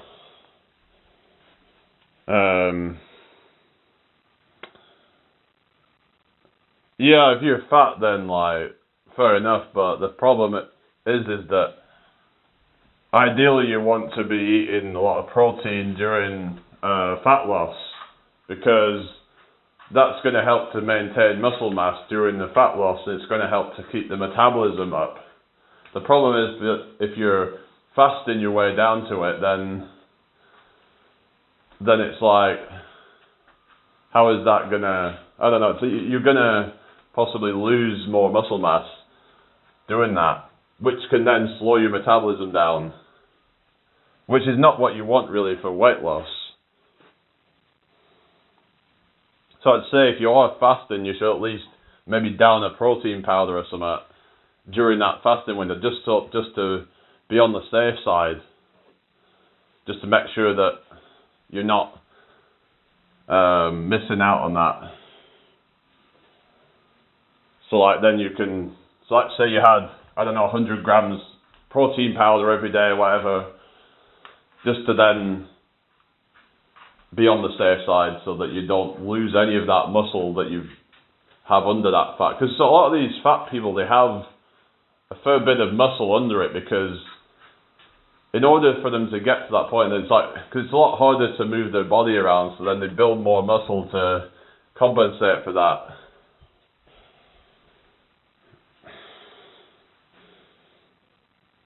Is there a way to reset your metabolism? Not really. I don't think there's just like some magical way to do that, but it really comes down to like, I mean, some might say that fasting could help your metabolism, I don't know, but for me personally, I would say just moving more is going to be one of the best things you can do. Just slowly increasing your energy expenditure, your body's then going to change up its metabolism, but actually metabolism is actually triggered largely by food intake, because like, you know, if you eat more, your metabolism is going to go up. If you eat less, then over time your metabolism is actually going to slow down, because of this whole, it's a thing called homeostasis. It's like your body wants to be in a balance. It wants to find its equilibrium.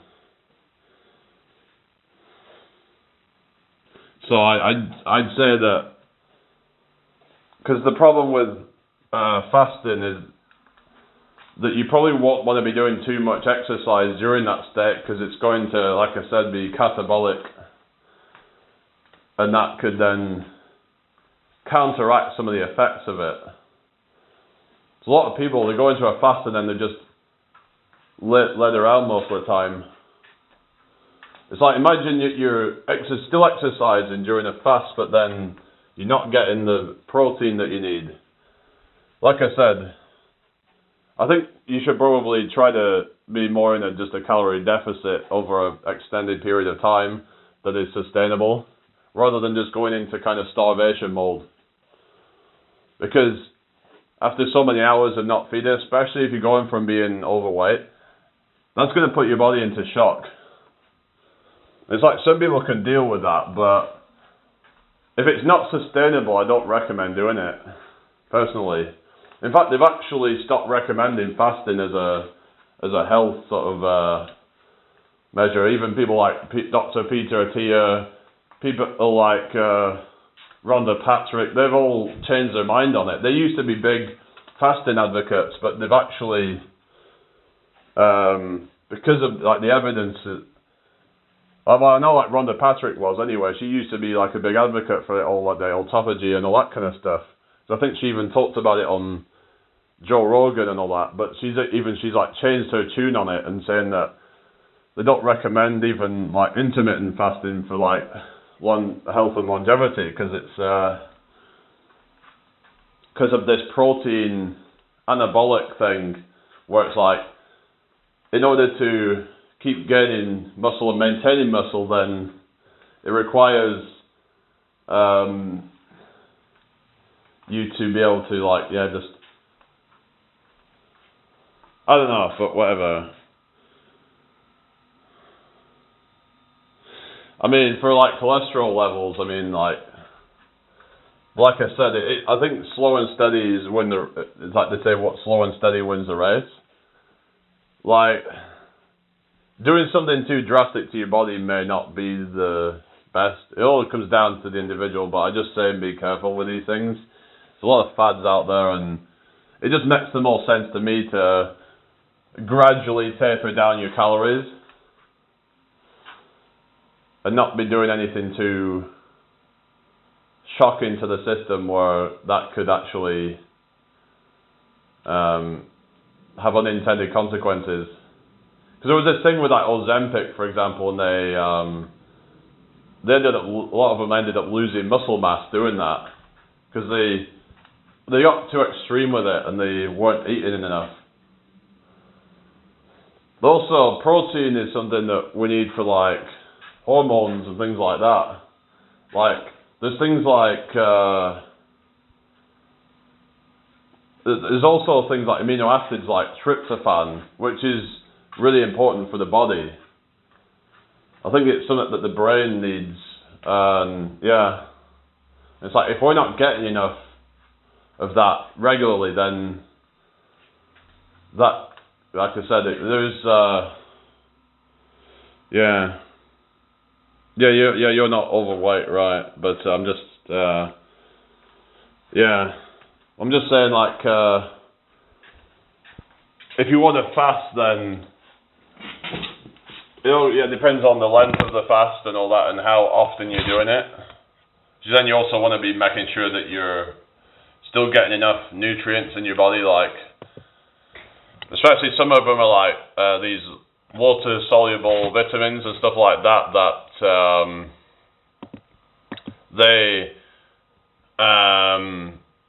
these water-soluble vitamins are like ones that tend to like deplete very quickly. Like vitamin C, for example, like your body cannot store vitamin C. It has to get it constantly. So yeah, ideally you want to be getting that every day. So like I said, even if you're in a fasted state, you probably want to be still getting these things. It's not a good idea to then like get too much of it and then not enough on one day. It's like it needs a constant supply, a steady supply. And I think the same thing goes with protein as well. Like if you then skip getting protein one day because you fasted, does your body make up for it the next day? Let's say you lose, I don't know, 50 grams of muscle or whatever, or it'd actually be 200 grams because water's 3 parts water to 1 part protein. But let's say you lose 50 grams, even being conservative here, 50 grams of it a day. Do you really think that like your body's going to make up for that the next day because you eat more? Is it actually going to work like that? I don't know. I'm just wondering what you guys think. Because if you do that over a period of time, it can slow things down and just... I don't know if it's the best idea.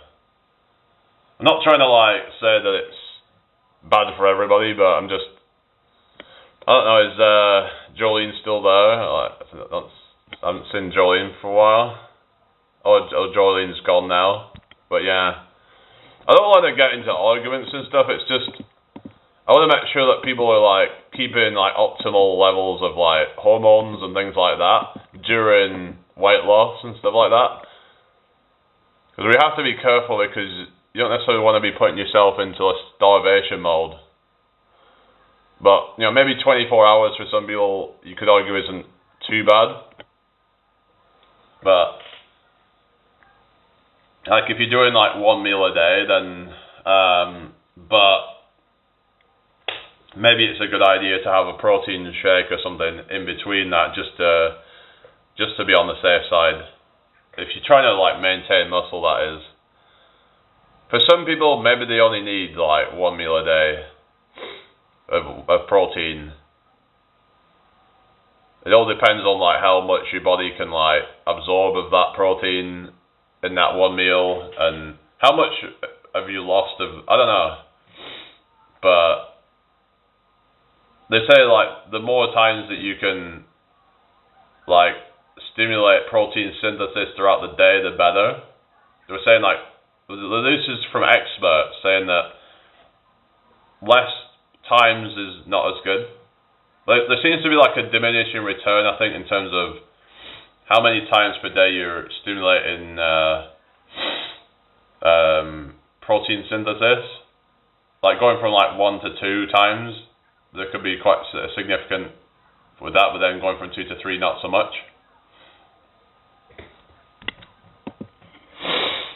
I don't know, but yeah, what do you guys think?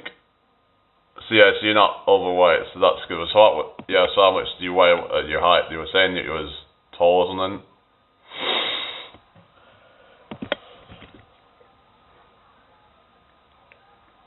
I don't know, it's just like, maybe it works for some people, like, I do remember there was some guy who did like a 1 meal a day and he was able to stay like shredded and all that, but I don't know. Like ideally, if you actually train properly when you, I don't know, but then again, like I said, though, for some people, like if they try and do too much resistance training during a weight loss phase, they might actually slow down their weight loss due to increased hunger. But who am I to say, because apparently I don't know what I'm talking about and I'm not qualified to tell anybody anything, so, or give out any advice, whatever. People can take it with a pinch of salt, I don't care, but I just like to share my thoughts on things, and if I'm wrong, then people can explain to me where I'm going wrong, you know?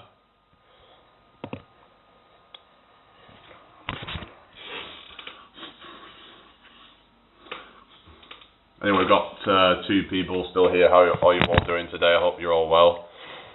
Keep the chat flowing. I wasn't even going to be on this long, but hello, Usain. Keep going, brother. Never stop broadcasting. One day you'll have a problem trying to read thousands of comments when the time is right. Okay, thank you, Usain.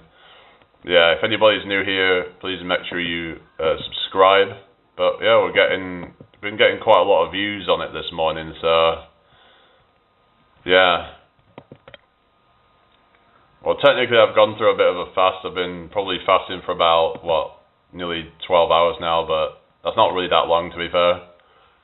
I used to try and do like 16-8 kind of style of fasting, but it just gets a bit kind of, I struggle to get enough food in doing it that way, because, like I said, my body needs a constant supply of food, so, but if you're trying to lose weight, then it can be good for that, because then you could argue that, if you're doing intermittent fasting, it can be good for like a diet adherence, arguably, because for some people it might be hard to track their calories and stuff, but then if they just have like one meal, but for some people they might find that they struggle with appetite and stuff and just dealing with that,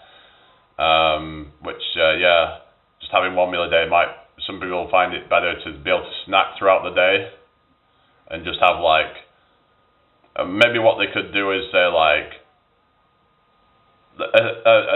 a style where, for example, they could just eat like some fruit earlier in the day and then eat whatever they want in the evening, and that might work for some people as like a way to kind of stick to a diet, because they can still have like some snack stuff in the morning. Like I said, they could have some like apples or whatever, or oranges, so they can sort of like deal with their cravings, and then they can have like something a bit more, have a bit more calories in the evening or something. But then I don't know, it's just, people have got to find what works for them.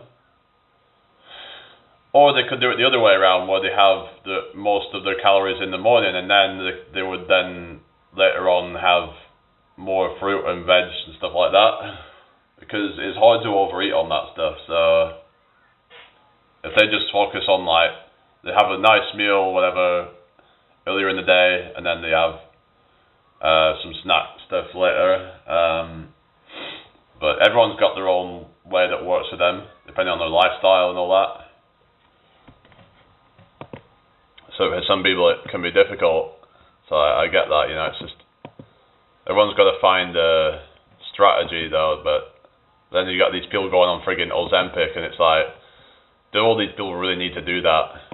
It's just, people just want to find like an easy way of doing things instead of putting their body through, like exercise, for example. Then you don't even need to do that much. Just zone 1, zone 2, that can help with fat loss. You don't need to be doing intervals and shit. You don't need to be making your body suffer to lose weight, and that might even be counterproductive. Like I said, You know, if you're putting your body through like,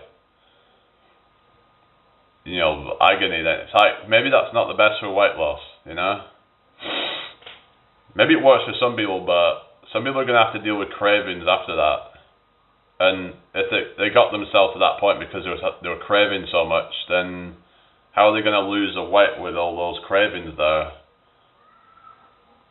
You know, because when they're exercising, it's like, okay, now you've just got to eat now because you're hungry. You know, you're starving because you've just done a really hard session of HIIT cardio or something, or you've done, you know, some resistance training and it's been really hard. You know, you've done a hard leg session or whatever, and it's like, and now you're feeling hungry as fuck. You're just like, okay, well, maybe that ain't the best for weight loss then. You should just not go too hard with it.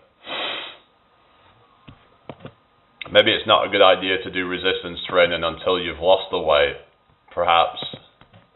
Maybe it's best to just focus on cardio when you're trying to lose weight. Because I was saying this to Rich, I was saying, maybe it's not a good idea for him to focus on building muscle. And it's probably not going to be as effective as when you've actually in a calorie surplus.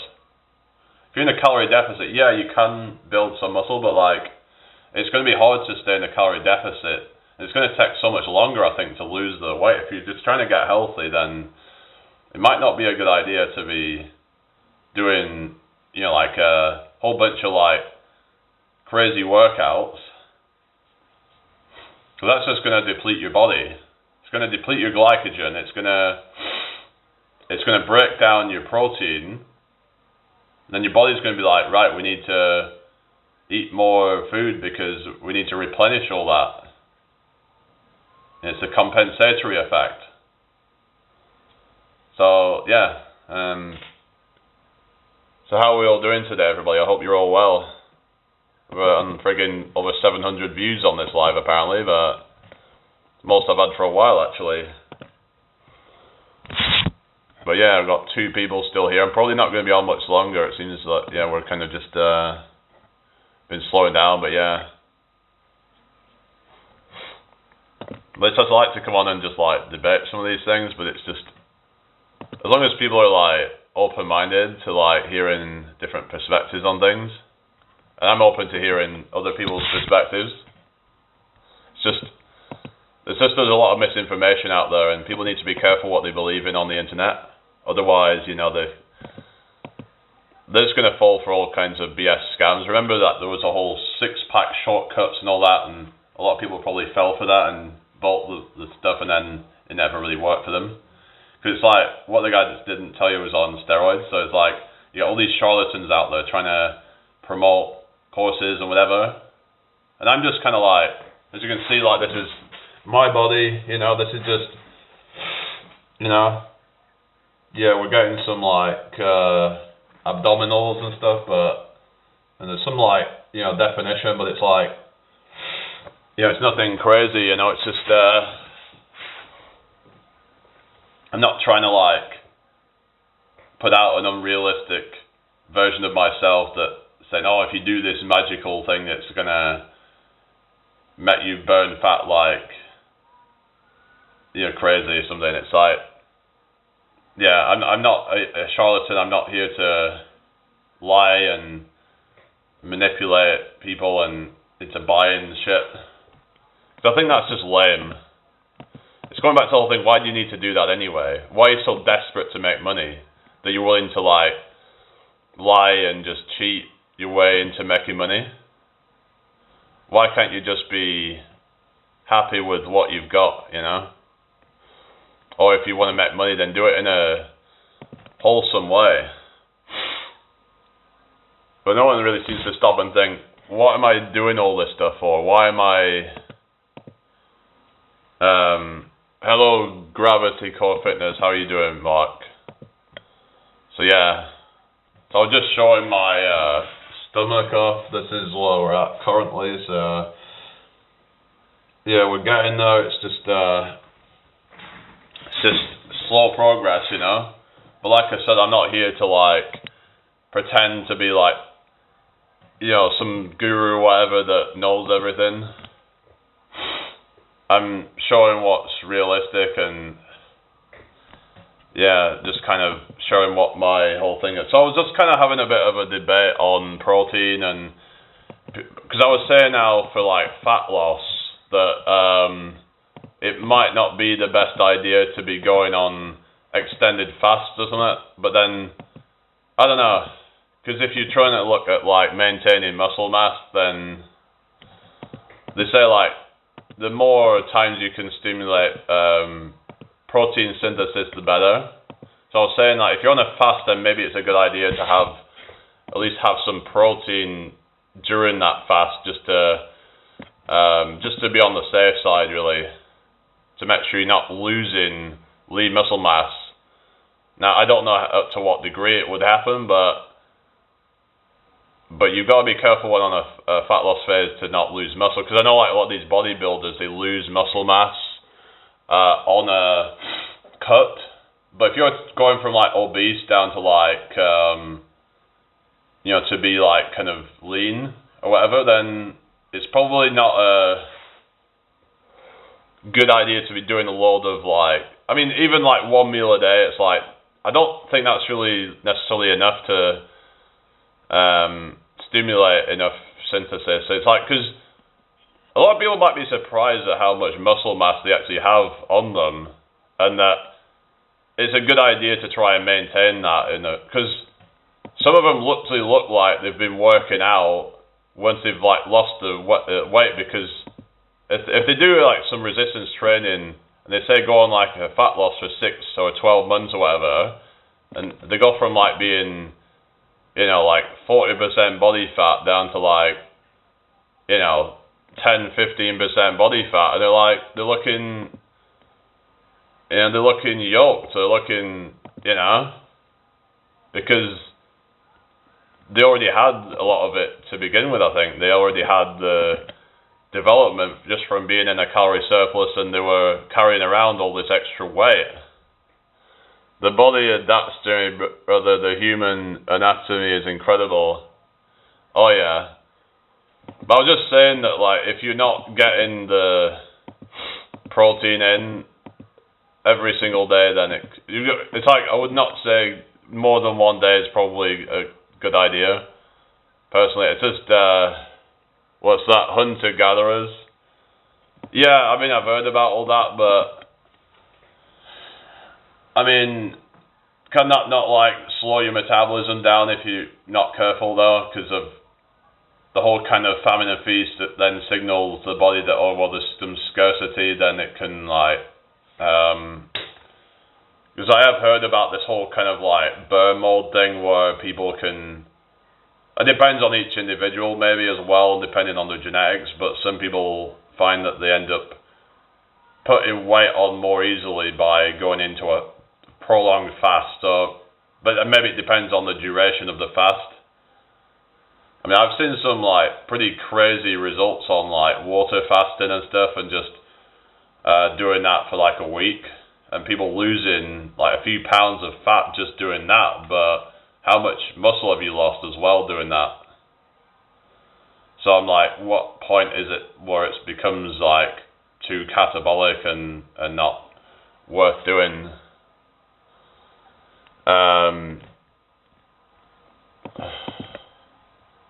Because I've heard people say now that they don't recommend fasting anymore.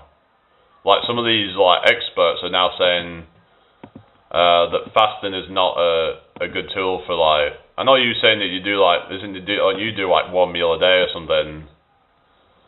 So I'm like wondering like how you're able to do that and still be strong and all that. Because it's like, I guess it depends on each individual's metabolism and how much you eat during that meal as well, but because some people are just going to struggle with that. But yeah, but you're not like trying to build anything anymore, are you? So it's like you're just kind of maintaining a certain level, but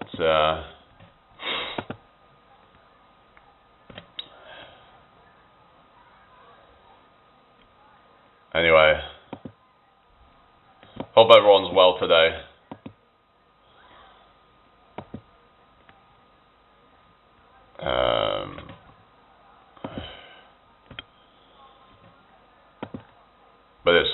I don't know, fitness is such a important thing, especially for like, it's not just good for, like physical health, but also mental health as well.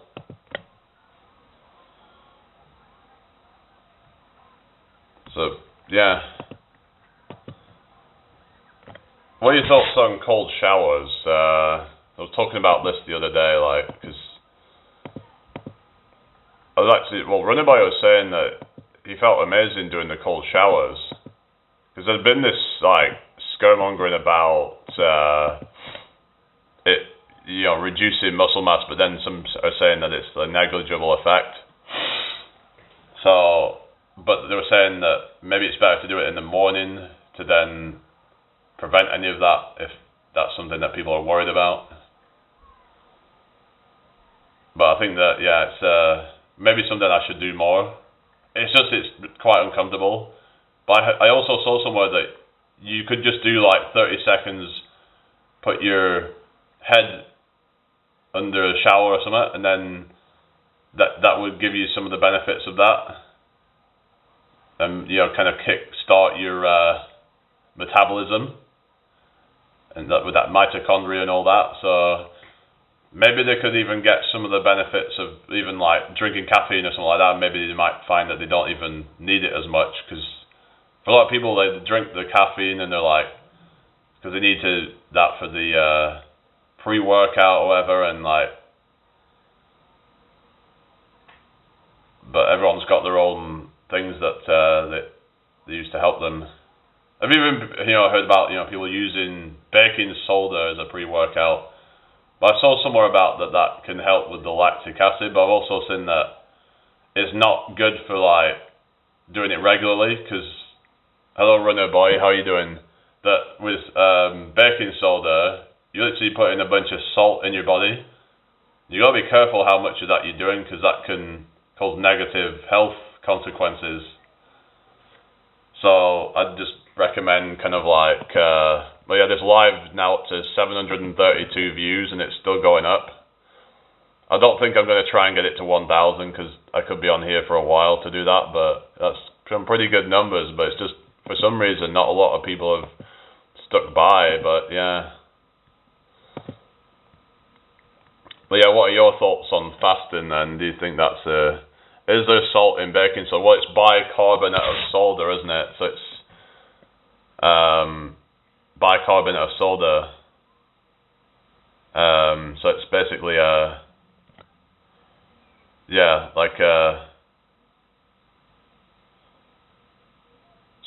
what is it? Bicarbonate? Is it bicarbonate? Sodium bicarbonate. So sodium bicarbonate, it's got a lot of sodium in it, isn't it? The sodium is what we call salt. Like, what's the ingredient in salt that is what they say can be dangerous if you have too much of it, because of all of it can be dangerous if you have too much of it, but sodium, they reckon, can cause a lot of water retention, and which can then increase blood pressure. So they reckon, if people are struggling with blood pressure, that one thing that they can do is to try and cut down on their salt intake. But yeah, what's that? Do the RFK Jr.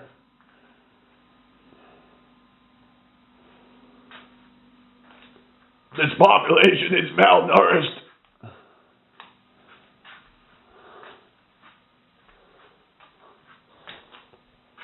We need to get the schools to feed them both testicles. It would be far more nutritious than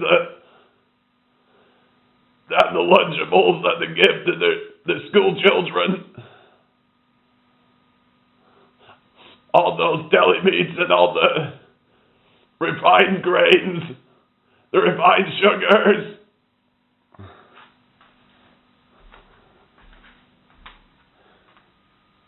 Yeah, it's like Dalek or something, isn't it, Anyway, so this is the beta-alanine stuff, so I've been doing this for a few days now, just seeing if there's any benefit to it, because it's meant to enhance the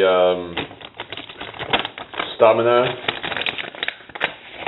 like you do like like you say like, you know, kind of runs. Let's say for example if you go running and it lasts anywhere from or rowing or whatever, and if it lasts between 30 seconds up to about 10 minutes, that can like come in handy. So if you're using lactic acid as a fuel, then it may help to offset the negatives of that. So.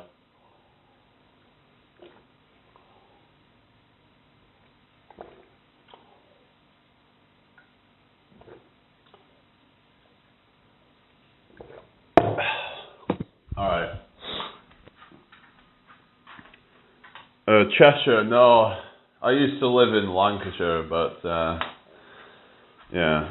Cheshire was like just a bit south of where I used to live, really.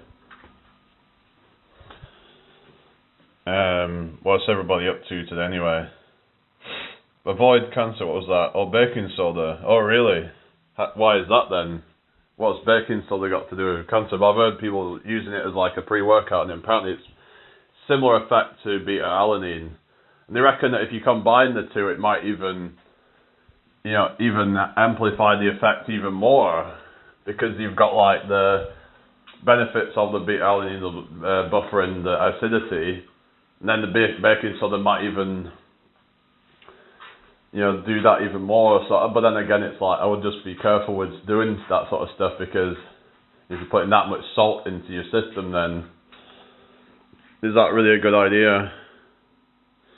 Oh, we'll be live in an hour.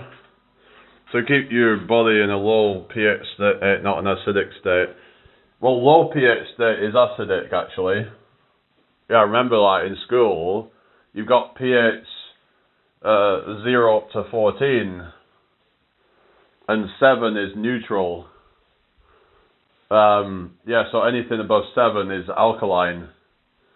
But they're saying like, yeah, to keep you either neutral or alkaline. Actually, our blood is naturally slightly alkaline, so yeah, so we don't want to like be in too much of an. I mean, there is like acids in our body and stuff like that, like fatty acids and things like that we use as a, like things like what is it called? You know, like what is it? You know, stomach acids and all that sort of stuff. But we use that as a way to break things down. But if our whole system is acidic, then it's a very kind of inflamed. Whereas alkaline is a lot more kind of healing and more kind of. I mean, this is starting to get a bit more kind of, I don't know, theoretical now. But like basically, certain foods are more, they reckon are more acidifying, whereas some foods are more alkalizing. Again, I don't know how true all this stuff is. It could just be some pseudoscience, but they reckon that we should be in a more alkaline state, and that the body, they say, well, the body naturally tries to maintain a certain state, but the question is, do certain things like interrupt that process?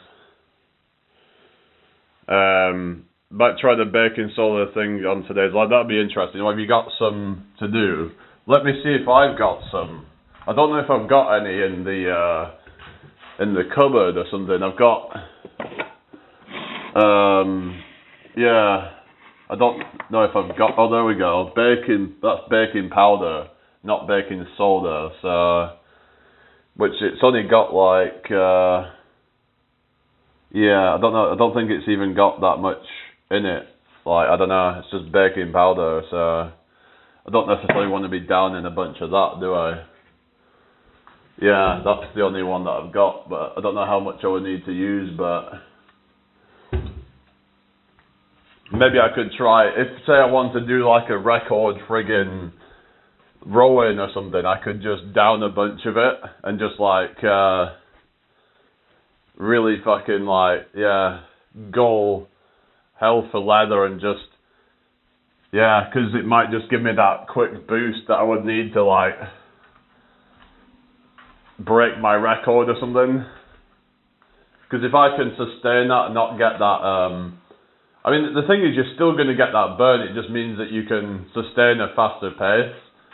So it's like the whole point is to not stop the burn. It's to increase the threshold to where that burn happens, if you will. That you can go faster for longer. It's like to where that burn happens. So you've got to find that right pace the way you can maintain it, and yeah. Lemon juice and water. All right. Yeah. Yeah, that might be a good idea. But it's just, I don't know if it's a good idea to be like doing all this. But then again, if you have like, I was wondering if, because your body's sweating so much with the workouts, does that offset some of the baking soda or something? I guess it depends on how hard you're going and all that. Because we do sweat out quite a lot of sodium, don't we? But how much, I don't know. How much is healthy to have in the body depends on each individual. There's so many variables. Are you doing it on an empty stomach? Is that what they say is best to do? Is it because it doesn't get inhibited by all the food and all that? I'll just check. Have I got any baking soda? Yeah, because I did see stuff about it being bad if you, especially if you've got like a high blood pressure. I would definitely not recommend doing it. Yeah, I don't think I've got anything other than baking powder, but yeah, it's I don't know how much of the stuff it's got in it, because it's more of like a, let's see, what has it got? I mean, it does have sodium bicarbonates in it, or sodium carbonates. But how much? I don't think it's necessarily, yeah.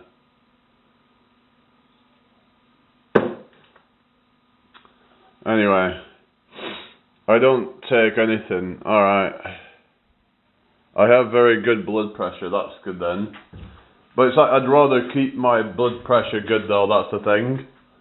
It's just, maybe I'd just do it as like a one-off thing, just to kind of really fucking go for it and see what kind of pace I could get. Because I reckon I could really like, because if I can offset some of that, if I could offset some of that lactic acid, well, not even offset it, but like I said, it's about increasing that threshold so where you can go at a faster pace and still be able to go the length that you need to go to, you know, before you start to fatigue yourself. So let's say you're doing a 1,000 meter row and I've got it to like 3 minutes and 39. But if I go like say, I go say like more, if I say like increase the threshold, whatever, of the, where I can then go to like say doing it in 3 minutes, because I can maintain a faster pace. Because what I did last time was, I would start off and I was probably doing like a kind of, 140 pace or whatever, or something like that, right? I was doing, 135, 140 pace for the first part of it, and I'd start burning myself out. But if I'd have stayed at, let's say, 145, maybe I could have, kept that going and got to like 330. Whereas I ended up getting down to about 2 minute pace for the 500 meters, is what I'm saying. So a lot of it's about pacing yourself as well, because you don't want to get towards the end and you're just like burning out and you're just trying to force yourself to keep going with that lactic acid. You're just like, you want to make sure that you're still performing optimally at the end. In fact, you're probably better off going a bit slower at the beginning, and then going faster towards the end if you've still got the energy. If you try and like go, you know, if you go a little bit slower than you think you can go, and then just sort of push it towards the end, versus going too fast at the beginning, burning yourself out, and then being forced to slow down significantly towards the end. Not a good idea. 134/85. Yeah, that's not great, but it's not bad. But yeah, ideally they say it wants to be 120/80, but yeah. But yeah, it'd be interesting to see what kind of score I could get with the baking soda, because I don't know how many of the rowers actually take it, but of course the most important thing is practicing it as well as learning the proper technique. So what they were saying when you're rowing to get a faster time is to make sure you don't like hunch over too much at the end of it, because some people think that by kind of like hyperextending your arms out and hunching yourself over will give you more power, but ends up actually kind of being counterproductive, and actually you'll lose a lot of that momentum there when you do that. Apparently ends up making you like burn an excessive amount of calories for less result. So yeah, not necessarily the best idea. So yeah, I might just I don't know whether I should go to the gym again and try out the rowing again and see what I can get this time.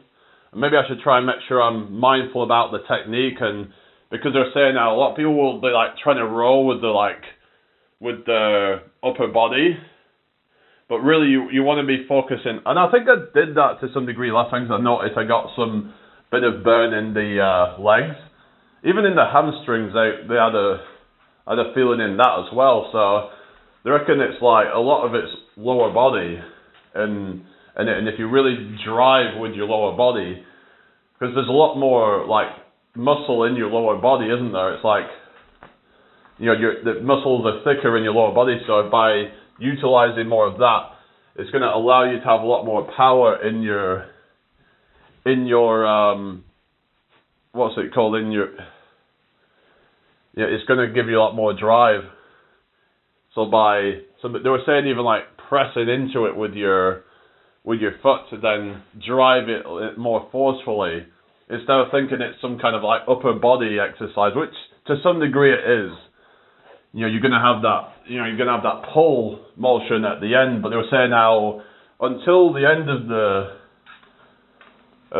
the row, it's like it's mostly lower body, because it's like what's happened is your lower body's driving it, and then sort of like there's less kind of like, you know, your upper body sort of like supporting that as well, but then at the end you've got that kind of that pull with your arms. So it's like you're kind of like keeping your arms kind of like this, and then you're sort of like, yeah, you're then gonna sort of like, it's like if you're doing, you know, like if you're doing a row on like a kind of the weights or something, and it's only the end of that motion where you're getting that sort of, I'm guessing you're probably going to get a lot of scapular involvement at that point, but it's not like the rowing on the the weights, in the sense of like that you wouldn't really be using your lower body on that. It's all upper body, it's all back and arms on the weighting machine, but on a rowing machine it's a lot of legs. I mean, rowing is meant to stimulate rowing on water. It should be upper body. It's actually a lot of lower body, believe it or not. It's I think even in the water, it's like there's a lot of leg drive, but I suppose it's probably more upper body in the water, but there's still going to be lower body engagement, really. More so than on some kind of like weight machine, but on a rowing machine, it's not like a one-for-one simulation, I don't think. Like it's not exactly the same, because you've got this like seat that moves down, which isn't something that happens on the water because you're actually using your force to then move the bolt instead of a seat moving up and down. It doesn't really kind of work like that on the water. So it's not really the same thing, but what I'm saying is that if you're trying to get a good time on a rowing machine, then the legs are going to be a big part of it. I'd have to see what it looks like on the water, how much legs they're using. You'd have to like look at one of these races and see like what muscles seem to be getting activated on it. I was going to get off ages ago, but yeah, I always end up just kind of, I should have eaten something by now really, but we'll be getting something to eat soon. But a bit of that like tingling thing, I think, from that beta-alanine, so yeah, it's obviously legit stuff then. Depends on how much you have. I think I had a little bit more than I normally do, but anyway. So yeah, well, I'm going to get lunch. Okay, yeah, you take care. So I'm just looking to see what, like, are the legs actually moving on this thing? Is it when they're actually rowing on the bolts?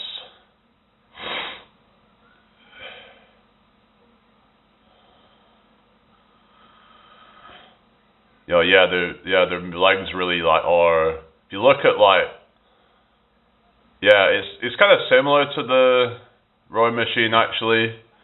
You look at like how much their legs are moving. Arguably, they're using their legs more than their upper body. Like, but obviously having that upper body strength is important as well for like the to be able to endure that kind of time, whatever. But yeah. But it's like a full body workout is rowing. It's kind of like swimming. It's like it's working out like almost every muscle in the body. Like I think even to some degree you're going to work your chest because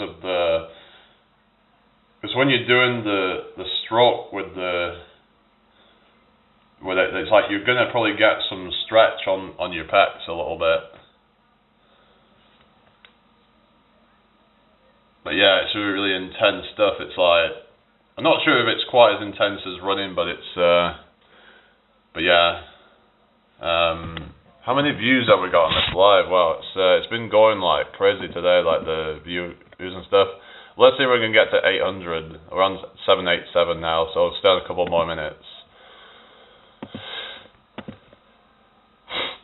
I don't know, I want to try it again when it's like, yeah, I want to see if I could do that, the bacon solder or something, and yeah. But I was just see like they have these like really like big like leg movements on it.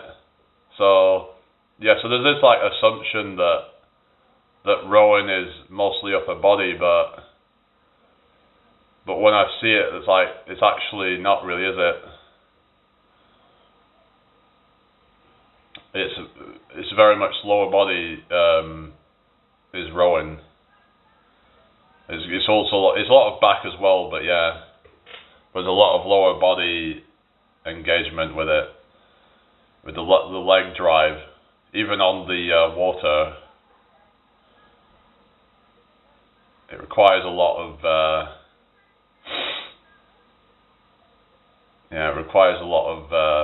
lower body power.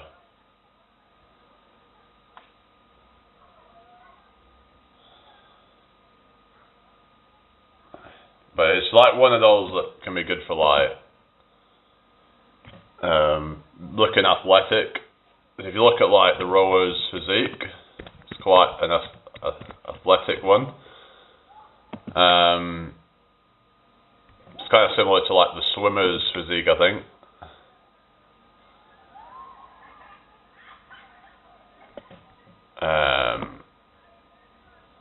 Yeah, they tend to be like in pretty good shape. So I think like, yeah, having too much belly fat might actually hinder it with like a lot of like sports. There is a few where body fat can be advantageous. Like I've seen like shot putters, they tend to be a bit more bulky, and it might help them with, you know, generating power over that kind of stuff. Anyway, if you've got any questions, it's the last chance to put it in the chat. I will be back on later though, but what percentage? 31% battery, so anyway, so yeah. So yeah, if I ever get anything wrong, then of course just correct me on it. It's like, I'm just here to have a conversation, and you know, I like to just have discussions. I'm not here to argue with people. I'm here to just hear what people are, you know. Yeah, hello Richard, how you doing? So just looking into this rowing stuff, and I'm thinking about if I want to go for a real fucking crazy time, then I might just take some baking soda before it. But I saw they were saying that you should take crazy amounts of baking soda to, I don't know, I'm not sure if I'm really comfortable with taking that much though. But they reckon it can help to offset that lactic acid effect. So I've started on the beta-alanine, and that's supposed to help as well with like the lactic acid. I mean, it's not the, people call it the lactic acid burn, but it's actually what they're finding, it might actually be more to do with these hydrogen ions that are the byproduct. But yeah, it's that kind of uncomfortable feeling that you get when you're going really super hard after, let's say, about 30 seconds in, and you start. Actually, that's more like on a, say if you're doing like a sprint or something for like 400 meters, about probably 30 seconds in, you're going to start to really feel that lactic acid. Baking powder is amazing for so many things and very underused. Oh, really? Baking powder's different. Well, it's got baking soda in it, but baking powder is like a sort of, yeah, it's, what is it? I was just having a look at it, and I'm like, maybe I would take like baking soda as a, but they're saying that how it can increase blood pressure though, so I wouldn't want to be doing it all the time because that sounds a bit dodgy. Most important thing is staying hydrated, drink electrolytes. You're about to buffer the, I didn't know you were still there, but like buffer the, yeah, the salt, because too much salt can be like bad for your system. They reckon it can increase blood pressure. I'm just getting these like kind of, yeah, tingly sensations from this new supplement. But apparently that can help as well, so maybe combining the two, but like they're saying now, you probably shouldn't be taking baking soda all the time. But there was something that someone was saying the other day, and I've heard people doing it. I think, was it, what's he called? Dennis Bird from Men of Action. Oh no, not him, he does something else I think, but I think it was, what is it, Jesse Pollack? I think Jesse Pollack does it, doesn't he? He does baking soda. Well, it's called beta-alanine. It's meant to help with lactic acid. So if you're going at like anything between 30 seconds up to about 10 minutes, that's where you're going to get the most benefit, apparently. So I was curious about trying it and see if I feel better, like if I'm feeling better endurance. Yeah, so, but I have to break up the doses, otherwise it gets you these really mad tingles. So yeah, because I was looking into it, but some say it doesn't really help that much, but it's not like super expensive, so I thought I'd try it out. They reckon it's only about maybe 2 to 5% improvement, but I want to make sure I'm like leaving no stones unturned when it comes to performance. and I've been really trying to get into this rowing stuff. So I've been looking into rowing technique and just like how to kind of do it properly. Because what I need to try and do is to not burn myself out. It's an amino acid. It's like a non-essential amino acid. It's beta alanine. So alanine is a amino acid that's but apparently right. You need basically there's a thing called carnosine, which is we need alanine or something and alanine, and I think it's histidine or something. And that's apparently by supplementing alanine or beta alanine, it helps to produce more of the carnosine, which is like let's have a look, carnosine. But people were saying that it's called a dipeptide, so it's like means there's 2 amino acids, which is alanine and histidine. Just think of your body as your house, what you eat. Yeah, obviously, of course, food should be like prioritized. Supplements are called supplements because they supplement you, meaning that it's not like a replacement for. But so it's like you shouldn't be replacing it for like good habits. It should be like to have in conjunction with the good habits. That's the mistake people make, where they think that they can just not prioritize the other things. They think that, oh well, I've got this thing that makes me some superhuman now, but no, it doesn't. So like there's things that are like the most important, and then it's like you can then tweak and add in certain things. But yeah, I was also looking at like nitric oxide and stuff for like performance, but then I was looking at like, oh well, what if you just do the humming, because of humming can increase nitric oxide apparently. So I'm like, okay, well, if that's true, then could that indirectly benefit performance? But there's different ways you can get it. Like, if you eat good food, like if you have like greens and stuff, apparently that can increase nitric oxide. But you also want to make sure that you're careful about what mouthwash you're using. If you use mouthwash, then some mouthwashes kill off beneficial bacteria in your mouth, which you don't want to be doing that, because it's not good for you.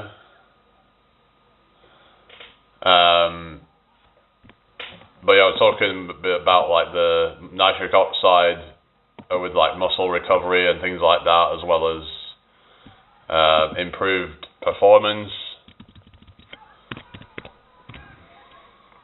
Blood flow apparently improves, which then could indirectly improve performance, because you're having that sort of less strain on the heart and all that, so just makes you more efficient, and also probably less just stress on the body in general. So hang on, but I will be getting off in a second. I wasn't even intending on being on this long, but I should probably go out and do some workout or something, and just try out a time trial again, see what I do this time. But I might try to kind of not burn myself out. Like, it's not a good idea doing that, is it? It's best to try and like pace yourself properly. So they reckon, if I'm doing like 1,000 meters, to break it up, and so I'll probably just do like, say, to try to keep to a certain pace, and then to see how that goes. But most supplement contain titanium dioxide, magnesium citrate, and which are used as bulking agents. Animals' intestines, I would advise try stay away from supplement. Which supplement you're talking about? But you have to. It depends on. Are you on about on hello, funny and insightful? How you doing? Are you on about nitric oxide? No, I'm not awake 24/7. No. Anyway, hope you're all doing well today. Anyway, but there's different ways to get it without supplementing it. But yeah. All supplements. Oh, really? So what? I thought you would say like, about doing creatine and things, because creatine is one of the ones that I. Let's see what's in this one. What have they added into it? Well, it doesn't have it in this one, but let's have a look on this one. Is it? Have they added anything else into it? Let's just try and find. What does it say? Where's the ingredients in it? I don't know. But I stopped taking creatine, alright. But then apparently it can... I don't want to stop doing it now because I attribute some of my gains, at least a few pounds of gains, to like creatine. So I'm like, I don't do that now. But there are apparently other benefits of it as well, like neurological benefits, but maybe there's a downside as well, but they are hidden. Alright, I don't know, but it's one of those things in it, that's certain things, it's like you got to weigh up whether it's yeah, but it's like if they're not going to show it, then can they not be done for that then, if they're like not being transparent or something? But then again, it could, yeah, because if say like they put like a flavour in and they're not like, because sometimes it'll, like when you see on the food and it says flavouring, but then that could be anything. It's a bit dodgy really when they do that. Like they should be like transparent about everything that goes into it, but there's no like legal obligation to do that. Not saying stop taking it, dude. If it works for you, bud, carry on. There's always pros and cons to everything. Yeah, I know. So what made you stop doing it? Is it just because of all this stuff you heard about it or something that... But yeah, that's fair enough, It's like, well, obviously we've got to be like, worry of like what we're taking and stuff. Like I said with the whole like, what is it called, baking soda, I'm like, well, maybe it could be good for like a one-off just to kind of get a PR or something and just, but it's not something you'd need to do all the time because it's not like you're having to like keep, it's like with, for example, with the creatine, beta-alanine, you have to keep taking it to keep the levels topped up because it stores in your body, whereas with say doing baking soda, it would just be like a one-off thing. Because your body doesn't store that shit like it would with, say, these other things. It's like protein, you need a constant supply of it. You couldn't just take it once as like a big dose of it and then your body doesn't keep amino acids for very long, does it? So body doesn't agree with it. Yeah, some people say that they get like what was it? Some people get like, what is it, upset stomach or whatever. And of course there's ways to like offset that, like by drinking enough. And that's something I've been trying to do, is drink a lot of fluid and make sure I'm not like gonna get myself like a stomach ache or something like that, because that wouldn't be fun. But yeah, it's because it encourages more like water retention, so